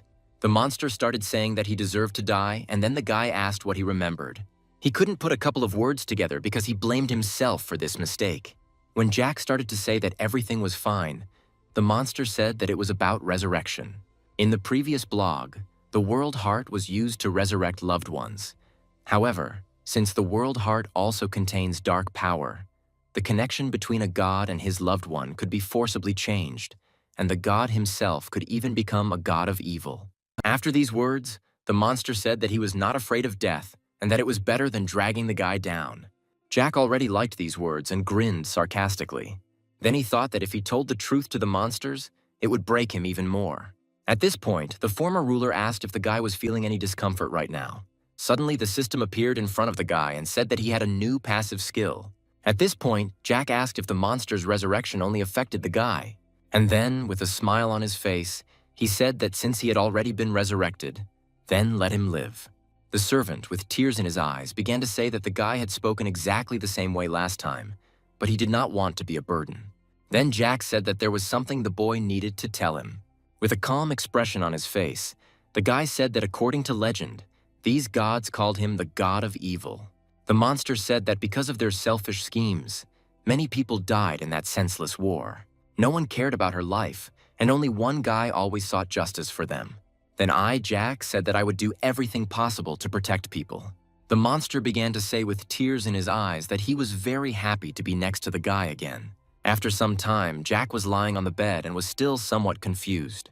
In short, all this was a degree of recognition of the world by the gods. Only when intelligent life arose in the world did it attract the attention of the gods.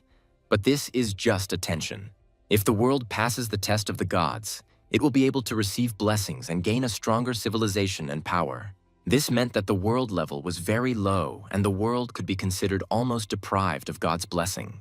Then the monster said that with the guy, the future of this world would become brighter. He also said that the equipment is relatively poor quality and cannot meet the guy's needs, so Jack needs to change the voltage to the artifact level. Hearing this, the guy asked the monster again in surprise. The servant replied that they are usually created by them and can only be done with the help of God's power. He also said that the pendant that hung around the guy's neck was also an artifact. Now the guy didn't understand how to do this, and he was extremely curious. Suddenly, the pendant lit up right in his hand, and the whole room lit up. Jack was happy that he had succeeded, and the monster added that it was all because the guy was a god. The servant thought that the boy doubted his identity, but now he can definitely rest easy. Using the artifact, Jack received a lot of points to spiritual attributes. The monster then added that, unfortunately, the quality of the equipment was only orange, and said that he would find suitable materials. Hearing this, Jack said that every time he communicates with him, he realizes that he still doesn't know a lot. And so in the morning, the monster greeted his master again and was clearly in a good mood. Yesterday, when talking to him, Jack didn't even think about the fact that he had previously been in another world. However, he decided that he would support the monster and everything would be fine. And now the guy was already in the secret kingdom and earning points for spiritual attributes. The man said that Jack was too scary, and before, he and the boss would take a long time to deal with monsters. But now it happens in an instant. Then the boy asked if there were any other secret kingdoms, but the teacher said that they were already breaking away from their opponents. The man also said that all the guys arrive at the training camp already strong, and since Jack finishes earlier, they always go to a secret training base. Therefore, other teams have submitted a joint petition to have participants exchanged between teams starting next month. Also, some teachers have already been caught changing the names of their students. Then the girl proudly said that no one could take away their Jack. At that moment, the monster told Jack about his spell. He said the guy had the right combination to maintain the effects of spells in the right situations. Then Jack said that since he had already brought it up, he could watch the guy train in the evening. After some time, the teacher explained that the total damage caused by skills can be divided into two parts.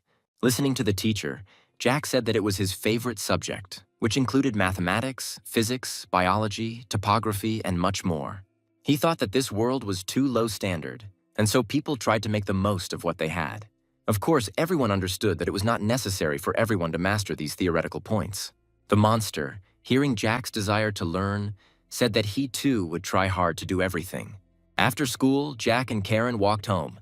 Suddenly, Tom unexpectedly called out to the guy and he looked alarmed. Seeing him, Jack was surprised that the guy was looking for him. Jack remembered that at the training base he rarely exchanged even a few words, but now he looked a little nervous. Suddenly the boy bowed and said that without him, his guild and the Azure Edge would have come to an end. Then Jack began to awkwardly say that it was an accident and that it wasn't worth coming for this. Tom began to think that earlier, because of his brother, he had distanced himself from Jack and deeply despised everyone who was close to him. But now he realized that he had been stupid. At that moment, Jack looked awkwardly at the guy and didn't even know what to say to him, since they didn't know each other very well. Suddenly, Tom handed the boy a ball and said that it was a small gift to express his gratitude. It turned out to be another fragment of the world's heart, which greatly surprised Jack and his monster. That same evening, they talked about how after the destruction of a world, as a rule, a fragment remains in it, and if you find it, you can open this world again.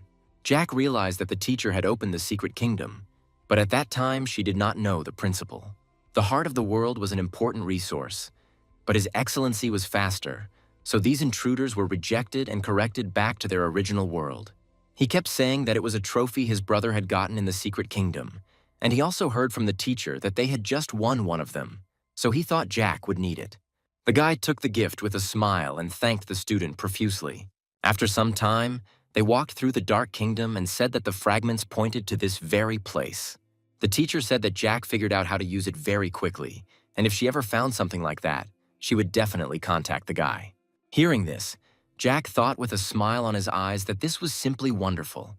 His condition was still unstable, and the boy wanted to accumulate some energy and power from the heart of the world. Therefore, he needed help to regain his strength as soon as possible. When they entered the secret kingdom, they were very surprised, because this place was very beautiful. The monster was shocked that there was not a single trace of destruction in it. Then Jack suggested that the team take a look around. After some time, they came across a living settlement and were shocked even more. Olivia asked if she understood correctly that ordinary people lived here. The monster said that this could not be, because a fragment of the heart of the world always leads only to the corresponding world. At the entrance, the guards stopped the team and asked who they were. Hearing this question, Jack awkwardly scratched his cheek and couldn't think of what to say. The guards then asked if they were adventurers from another world. And after that, she said that it was not difficult to guess about this, because their clothes do not correspond to this world. Hearing this, the teacher asked if adventurers from other worlds often visited them. When the guard said that this happened sometimes and then laughed a little at the girl's height, she got angry. After this, the man said that if they wanted to enter the city, then otherwise he could guarantee that they would not return alive. As the team began to enter, he also told them to keep a good eye on their child so that she would not run away anywhere. This made the teacher even more angry, and she was terribly furious. Looking at the people around him, Jack understood why their visit did not surprise the guards. Suddenly, they noticed the statue and decided to see what was written on it. Jack found it strange that he had never seen such letters before and could not read them. Then the teacher leaned over to the inscription and said that it listed heroic deeds. Karen decided to check if this place had actually been attacked by monsters. Olivia thought it was really cool that the girl had convinced an entire army of monsters on her own. Suddenly, their partner saw a red mark on the tree and told everyone to stop. Jim decided to approach him and ask what happened, but the guy was shocked. As they got closer, the red writing disappeared, which shocked the guy even more. Jack asked again about the situation, and then Brad's grandson told him which tree he saw it on. At that moment, the guy noticed the strange look of people and it worried him. They all looked at the team with aggression, and the guy understood that something was wrong. Suddenly, all these people turned into terrible monsters with bloodthirsty faces. Jack realized that it was all an illusion and they had fallen into a demonic trap. The guy started killing all the monsters that were approaching him as quickly as possible. Jim broke his axe during the fight with the monsters and was very scared. He understood that without weapons, he would not be able to cope with such an enemy. Suddenly, the monster froze and seemed to freeze in the air. The servant warned Jack that these monsters were from a higher-level world, and his men might not be able to handle them. The guy didn't understand what to do, because they could use their remaining energy to help him destroy the rest of the monsters. After that, he looked boldly at his team and said that he had confidence in them. Jim and Karen suddenly saw the monster and were shocked by what they saw and did not know how to react. Then Jack said that it was his assistant from another world whom he had summoned. At that very moment, the servant shouted that first they needed to calm down these monsters. Karen was very surprised that the spell was very powerful and surpassed the orange skills. Then the teacher noticed who this power was coming from and pointed to the girl from the statue. The girl began to tell the monster that he seemed to be the strongest of them. Then the servant said that this was not so, and that he was far from being the strongest rider. At some point, the girl became angry that he believed in gods, and she asked if they really all thought that these gods needed them. When the monster returned, the girl began to scream that he did not dare turn away from her. Suddenly, she noticed that her speed was slowed by the water. She started running and shouting to them that this was far from the end, but only the beginning. Seeing that she had a weapon in her hands, the monster realized that this was her source of power. The girl was surprised that he was stronger than her magical weapon. And then, after a few minutes, she began to be torn apart from the inside. The teacher watched this spectacle and thought she was speechless. The monster said that the weapon was indeed powerful, but she didn't know how to handle it. After that, he took this weapon in his hand and decided to see how it worked. Suddenly, out of nowhere, the silhouette of a girl appeared, who thought that this servant did not understand at all the horror of the god of death. She also remembered that as long as this weapon existed, she would never die. When Jack asked about the monster's condition, he replied that the weapon had suddenly absorbed his energy, and therefore he could no longer remain in full physical form. Hearing this, the guy decided to take a look at the weapon himself and went straight to it. When he took it in his hands, something really surprised the guy and made him wary. The girl continued to think that these dogs wanted to donate their energy to her. Then Jack asked in a menacing voice why she was so happy. Hearing that this was addressed to her, the girl was significantly surprised. Suddenly, God's death stopped absorbing energy, which also worried her. Jack couldn't even imagine at that moment that this weapon would be a very important thing. It was the final relic, and the boy knew he shouldn't rush to absorb it just yet. After this, he again asked in a menacing voice what had happened here in the end. At this time, the teacher was walking with Karen and was interested in how things were going with Jack, because all the monsters had frozen. The girl, in the guise of a ghost, began to tell the guy that this place was once beautiful. In her memories, she asked her friend Michael what was going on. The guy rudely answered her that a window with an inscription appeared in front of him. Then the girl began to scream in surprise that perhaps God had chosen the guy. From then on, the boy began to train so that the god would be very pleased with his skill. Ultimately, Michael was given the opportunity to choose some mercy. Then, rising into the sky, the guy shouted goodbye to the girl that they would see each other again. He also promised that he would keep an eye on them. They tried to support the girl, saying that the guy would be able to continue to take care of them. Then she accepted the fact that he was leaving and smiled hopefully. However, after a while, only more monsters appeared, and the god never appeared. Her friends in the next battle told the girl that they would die, and they really didn't want this. Then she, continuing to look forward, answered that they would not die and that they had one last ray of hope. Ultimately, the girl used the dark power and was able to restore the country to its former state. However, the dark force itself took a price for its use. Suddenly, he felt an ominous aura and turned around. Michael stood in front of him, greeting his friend with a smirk on his face. The girl was shocked when she saw him, because she thought he would never come back. Then Jack began to tell Michael to forgive him, because he would not give up his new trophy. Michael smiled slightly and laughed, then said that there had been a slight misunderstanding. It turned out that because Jack took the item, an offering was made, which surprised them greatly. Then Michael said that this was his weapon, and if the guy didn't give it up, it would also become an offering. At this moment, Jack's monster said that this was the divine power of the true Holy Spirit. Hearing this, the girl got down on one knee and began to ask Jack for forgiveness for her rashness. She wanted to know the truth, and then the guy told her to ask Michael herself. This really shocked the girl because he was a long-forgotten friend, and she held a great grudge against him. At that moment, Michael was thinking with a menacing look about why Jack was grinning. The guy told the girl that he had a skill that he could give her for a while, but eventually the girl would be forced to disappear completely. At that moment, she shouted that she was not afraid of anything and was now ready for anything. Then Jack began to transfer his ability, and the girl developed an active skill. Michael watched this and was shocked because his girlfriend appeared in front of him. When the girl fully emerged, she began to say that Jack had a very powerful dark force. Jack only told the girl that he would not control her thoughts, so she could talk to him herself. Michael was shocked and couldn't understand how his girlfriend appeared out of nowhere. The girl said menacingly that he should explain himself, and preferably right now. Michael began to ask what Jack had done to her and if she was under the influence of the dark force. At that moment, the girl attacked the guy, wanting revenge.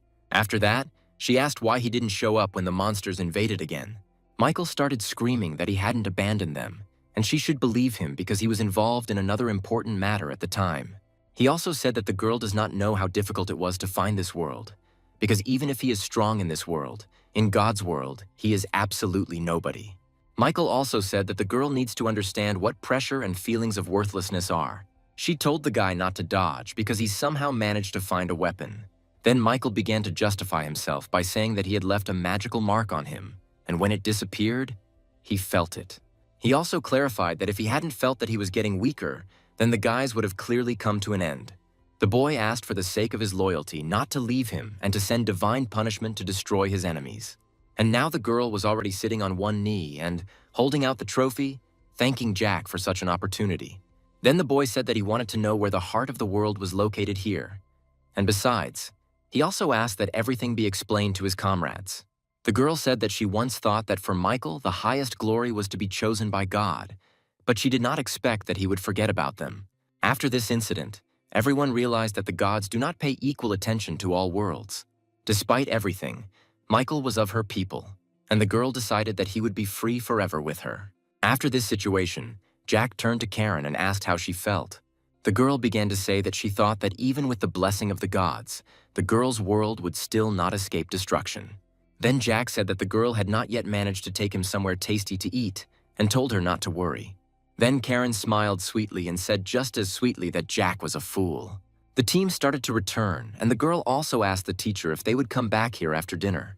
At that moment, Michael rose high into the sky on divine power. He said that it was too late, and he didn't feel the familiar aura again. But one face remained in his memory. Jack was in his head, and the guy was wondering if he was an almighty god. Michael decided that the guy wasn't going anywhere anyway, and so he had to sort everything out first. One of the guild leaders said that according to the professor's report, the gods can choose the lucky ones they like in different worlds and grant them a blessing. The girl answered her that, despite the fact that God had chosen her, the woman was still in danger. The leader began to say that this time in the secret realm, the enemy's strength was far superior to theirs. Even though Jack was always with them, they couldn't be parasites who put all their hopes on the child. Suddenly, Karen said that Jack had recently summoned a powerful character from another world, and she thought the heads should know about it. The guy also studied the combat, then compared their strength with the strength of the monsters and finally came to a conclusion. Karen said that Brad realized that their world should have died 30 years ago. Hearing this, one of the girls was very surprised and scared. Karen went on to say that over 80 years ago, the secret realm suddenly merged with reality, and humanity suffered heavy losses, despite the fact that they were at a disadvantage in the face of monsters. She also said that Jack said that in fact the monsters they encountered had long since surpassed the level of their world. The girl thought that while they had a chance, they should continue to make this miracle come true. After a long silence, Karen asked if she had said something wrong and became nervous. Suddenly everyone started applauding her and admiring the girl. After that, the guild leader told the gentleman that the decision to invite Ms. Karen was more correct than ever. Everyone realized that it was difficult for them to cope with the monsters because they had become much stronger than people. After everyone agreed with Karen, the captain asked how they would cope with meeting the gods in the future. Everyone understood perfectly well that the gods were not their hope. At this time, Michael walked through their world and thought that he never attracted much attention, so the gods rarely appeared here. However, he also felt that in this world he felt his own secret kingdom. At this time, the student was in the Azure Edge Guild. He thought that the guild that his brother had worked so hard for had disintegrated in an instant. Suddenly a god appeared in front of him, who was surprised that there was someone in this room. The student immediately began to activate his power and shout who Michael was. Then the boy replied that he was the master of this secret kingdom and told the student not to be afraid of him. The student began to remember what they had been told about how two people were not allowed to be in this kingdom. The guy remembered that he had seen Michael's image in the images and also knew that he was moving power within the secret realm. After this, Tom got down on one knee and asked if God was there to listen to his prayer. Michael replied that the boy had to prove to him that his faith and strength were worthy of God's blessing. The guy, hearing this, said that he would do whatever God asked him to do. However, Tom actually thought that this almighty God was very cunning, and he should not act rashly until the guy knew his motive. At that moment, Michael showed Jack and ordered the student to find this man. Tom was shocked when he saw Jack, because he knew perfectly well who it was. Then Michael said that from that moment on, the student would follow the guy and report everything to him. He also told the guy to remember that he should never draw attention to himself. Tom, hearing all this, was perplexed and did not know what to do. Michael recalled that he once noticed that the secret realm of trials was being invaded and immediately began searching, but a strange force prevented him. After that, he asked who the adventurer was who had passed the test here. Tom said in confusion that it was a friend of that evil god, and still did not understand what was happening. Then Michael said that Tom's glory was taken away by the minions of the god of evil, which was very sad. All God needed from the student was his devotion, and the boy knelt down before him. And now Tom was standing in front of Jack and asking what was really going on. The student said that the guy claimed to be the incarnation of God and sent him specifically to find out about Jack. The boy's servant was surprised, because the body could not be used for long. Jack was surprised, because he thought that all the gods looked the same as him. Tom also said that he checked several times and the guy was not omnipotent, so he was most likely faking it on purpose. The monster then said that those who had recently accepted the faith had not had much contact with the gods to be able to trust them unconditionally and immediately recognize them. After that, Jack thanked the guy for all the information he had told him. Tom did think the guy was really unusual, and to be honest, his brother had been very interested in Jack's background before. Jack understood that after his identity was confirmed, he became calmer. Jack said that he could follow the true Holy Spirit for now, but he would end up in great danger. Then the monster said that the guy actually had great advantages over other gods in this world. When higher beings enter the lower world, their powers are limited, and this is determined by the laws of the universe. And so, which the guy experienced there earlier, actually went beyond time and space and directly encountered the divine realm. Then Jack decided to make a new plan, and the servant said that he would tell him all the known information. The guy continued to think that he had mastered dozens of forbidden spells, so a battle with a god would not be a big problem for him. According to the description, this is a control skill whose effect depends on the level difference. The guy understood that he needed to learn a couple of spells just in case that could counter mental skills. After that, he asked the monster if God would track him if he returned to base. After some time, he and the servant were already at the base, and the monster was petting the capybara. Evan was saying at this point that the servant could create a powerful force field around himself, blocking various effects and detections. It sounded really scary, and the monster added that the capybara was the master of monsters, and its strength exceeded that of most bosses. Evan was shocked when he heard this. He never thought that the animal could be capable of such a thing. Then the servant told him not to worry, because since this little boy's mood was stable, his dark force aura did not even manifest. There were many hot springs in their clan, so he often bathed it because the little animal loved it. Evan began to think that he knew this little animal was strong, but he didn't expect it to be that strong. Suddenly, Jack came up to them and said that he had looted something from the secret kingdom, and then offered to take it to Evan. Then the guy started thanking the boss and said that he would work hard to become strong and indestructible. Jack realized that when he spoke of the arrival of the true Holy Spirit, he did not flinch at all. Jack also thought that the security measures at the base were the best and wanted to see if he could find a spell to protect against mental attacks. At this time, God was in his secret kingdom. He reflected that he already had some idea about this world. The people in it were very weak and offered almost no resistance to the previously invading monsters, which greatly surprised the god. He was sure that more than one god had supported them during this time, including the Almighty God. In other words, these people have certain skills that allow them to compete with monsters. Michael wondered if an almighty god might also be interested in this potential and planned to develop it for his own benefit. Squeezing one of the cities as if in the palm of his hand, he declared that he would not allow it to carry out its plan. At that moment, Tom came to him and God asked him how he was doing. The guy also clarified that the student had already tried to pass this test about 100 times. And then, turning around, Michael said with a menacing look that in fact this was just his test for the student. People who received the blessing of the gods could accept the test sent to them, and if the tasks were completed, the person could receive a gift. Mike also noted that what he can give is beyond even Tom's imagination. According to the information found, there are 3 secret kingdoms in the world where spells of resistance to mental attacks can be found. Jack decided to visit one of them, and the monsters in it were already asking the boss to spare them. Their leader said that if he did nothing, the boy would think that they were easy to defeat. After that, he started shouting at Jack to come closer to him. As soon as the guy moved towards him, the leader immediately fell to his knees and began to beg not to touch him. Jack thought it was some new kind of psychic attack and was surprised. The leader of the monsters begged to be heard, and it was clear from his face that he was panicking. Compared to Jack, he was weak, as he was only a low-level demon king. It is said that he cannot control the artifacts that fall from him. The monsters hoped that Jack would spare them. The guy at that moment was surprised that he had most likely driven the boss of mental attacks to a breakdown. And so that evening, Jack sat on his bed and thought about how finding a spell against mental attacks was like looking for a needle in a haystack. In the end, he only found one mage skill book. After that, he decided that he needed to improve as quickly as possible, and so he decided to study it. As he studied the book, he realized that not only would he be able to see all of his minions, but he would also be able to choose the blessing itself after previewing the effects. When he was choosing what kind of monster he would make, he realized that these characteristics did not suit him at all. He ultimately chose the Shadow Asylum and Sacred Awakening, though they were of little use. Each god also had a power that was used to unlock the potential contained within the target's body. This trial luck can be infused into the divine power of a servant or someone else. Jack realized that while looking through the monster's panel, he saw something interesting. The servant was surprised that the guy could actually see the panel of other professions.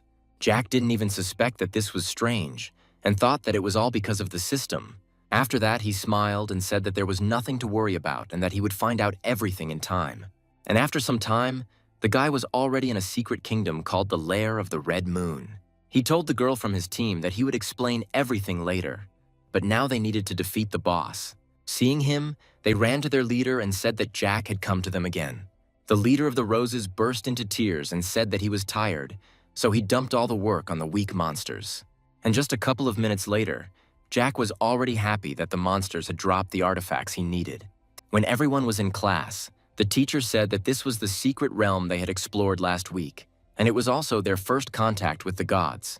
At this moment, the teacher did not think about the fact that the guild family's opinion was not to make obvious statements against the gods, but to objectively tell everyone about the discovery in this secret kingdom. At this moment, Jack was talking to the monster. The teacher suggested taking a 15-minute break. Tom called Jack over and said that he wanted to ask him something alone. When they went into the hallway where no one was, Tom asked if Jack knew how to bless the success of the test, to which Jack responded with agreement. Tom thought to himself that this was predictable. Jack said it was a unique blessing. At this moment, Tom thought about how Jack's tone seemed so calm, and he didn't care at all about the blessing that true Holy Spirit had given him. Tom decided to say that he was worried about some way of controlling him, so he wanted to get to know Jack. The monster that always and everywhere went with Jack said that it seemed like this stump was shaken because it tried to test Jack, but in the end, Jack got the upper hand. At this time, Jack was in the Azure Edge Guild. While he was there, something strange happened to him. Tom realized that because of those two clashes, he felt that the power of the Almighty God was no longer so great. However, Tom really doesn't understand why he decided to enter his secret kingdom and reveal it. The guy figured out that Jack's strength was truly extraordinary, but he hadn't used any skills beyond their knowledge yet, usually even simple attacks. Tom told his friend that with all his respect for Jack, after experiencing his divine power for himself, he found it difficult to compare him to anyone else. And he added that what he didn't understand most was why he decided to enter their secret kingdom and do so many conspicuous things if he wanted to hide his identity. Surprisingly, Jack only received a couple of divine artifacts. Nobody understood why he still attended training. One man said that there is a mysterious boss behind Jack, and even if he is not an almighty god, he is at least connected to him. The monster asked Jack if he thought the true Holy Spirit would take the bait, to which Jack replied that the lucky deceased artifact was a very clever disguise. He added that the situation was unclear, so he did not act rashly. But suddenly Jack was invited to dinner. Then Tom decided that the fish was already on the hook. Tom's friend said he remembered him saying that Jack sometimes acted alone. Jack realized what it meant. He was planning to attack when he was alone. It will be a battle between two gods. Jack said that to make it easier, he deliberately chose a secluded, remote place. The monster said that maybe he was hiding, waiting for the right moment. Comrade Toma thought that although he had already made a conclusion based on the information he had collected, the boy reflected that, in talking about his weaknesses, it was ultimately easier to simply rely on his own reasoning. However, he was not confident and thought that he would go straight to Jack and start a fight. The boy realized that he was placing too much importance on the chess pieces under his control. At first, he planned to capture all his friends and use them as bargaining chips. And by the time Jack gets his hands on it, it's too late. When the guy came, he was shocked because he didn't understand what was happening. But suddenly an incomprehensible voice said that he was a god, but was attacking innocent people. It was Jack, and he stated that he knew about his dastardly plan, so he prepared in advance, and everything happened exactly as he expected. When the boy saw Jack, he screamed. The monster asked Jack if it was possible for the Holy Spirit to do something to someone close to him. He said he wasn't sure, but the gods had already done it once. Divine Revelation had a blessing, a shelter for shadows. He said that he would fight one guy first, then the rest, and then test the effect of this blessing. The guy decided that now was not the time to think out loud. At this time, Jack became very angry and shouted that the guy did not deserve the title of God. After their fight, Jack said that the guy had to be finished, to which the monster replied that even a god would probably not be able to withstand this spell.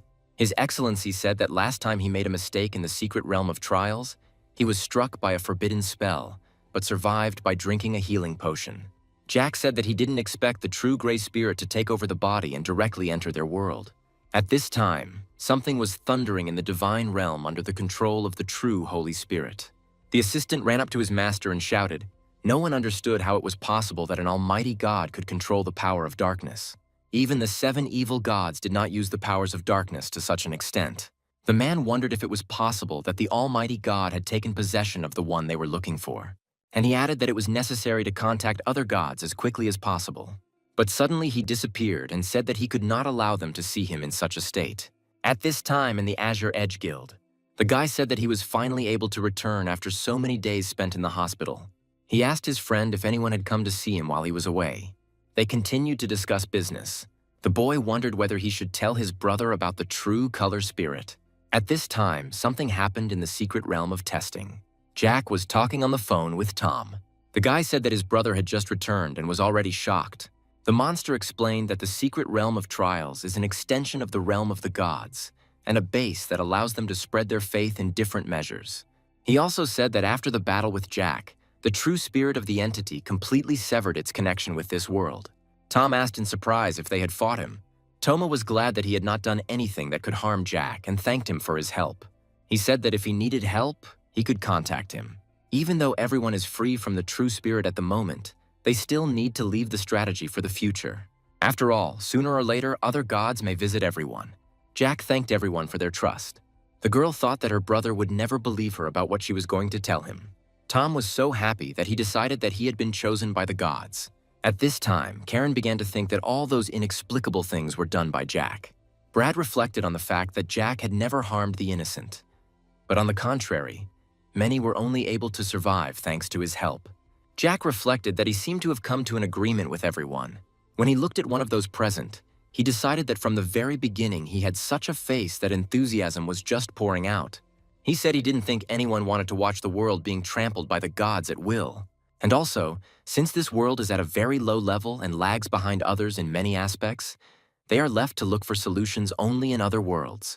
Karan said that the Achievement Emblem Potion will help improve your skill level.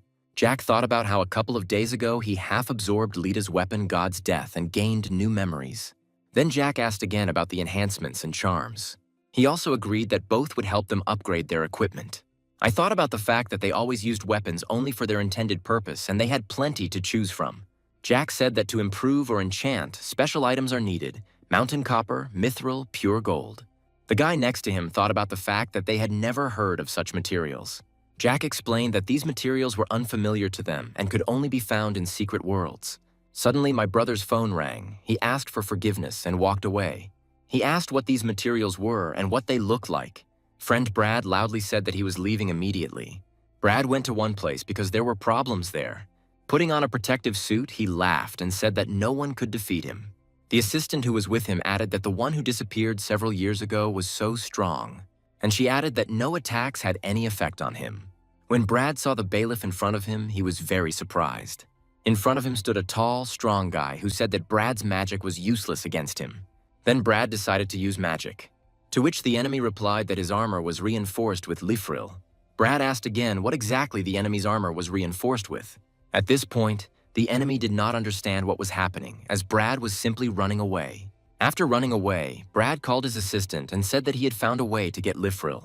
The assistant reported that he had heard of a mutant that was so strong that he was unable to handle it and called for reinforcements. Then Brad realized that several huge explosions had attracted him. When Brad beat his opponent, he didn't understand what was happening. The opponent screamed at Brad to give him back his clothes. At this time, reinforcements came to Brad and they began to examine the clothes.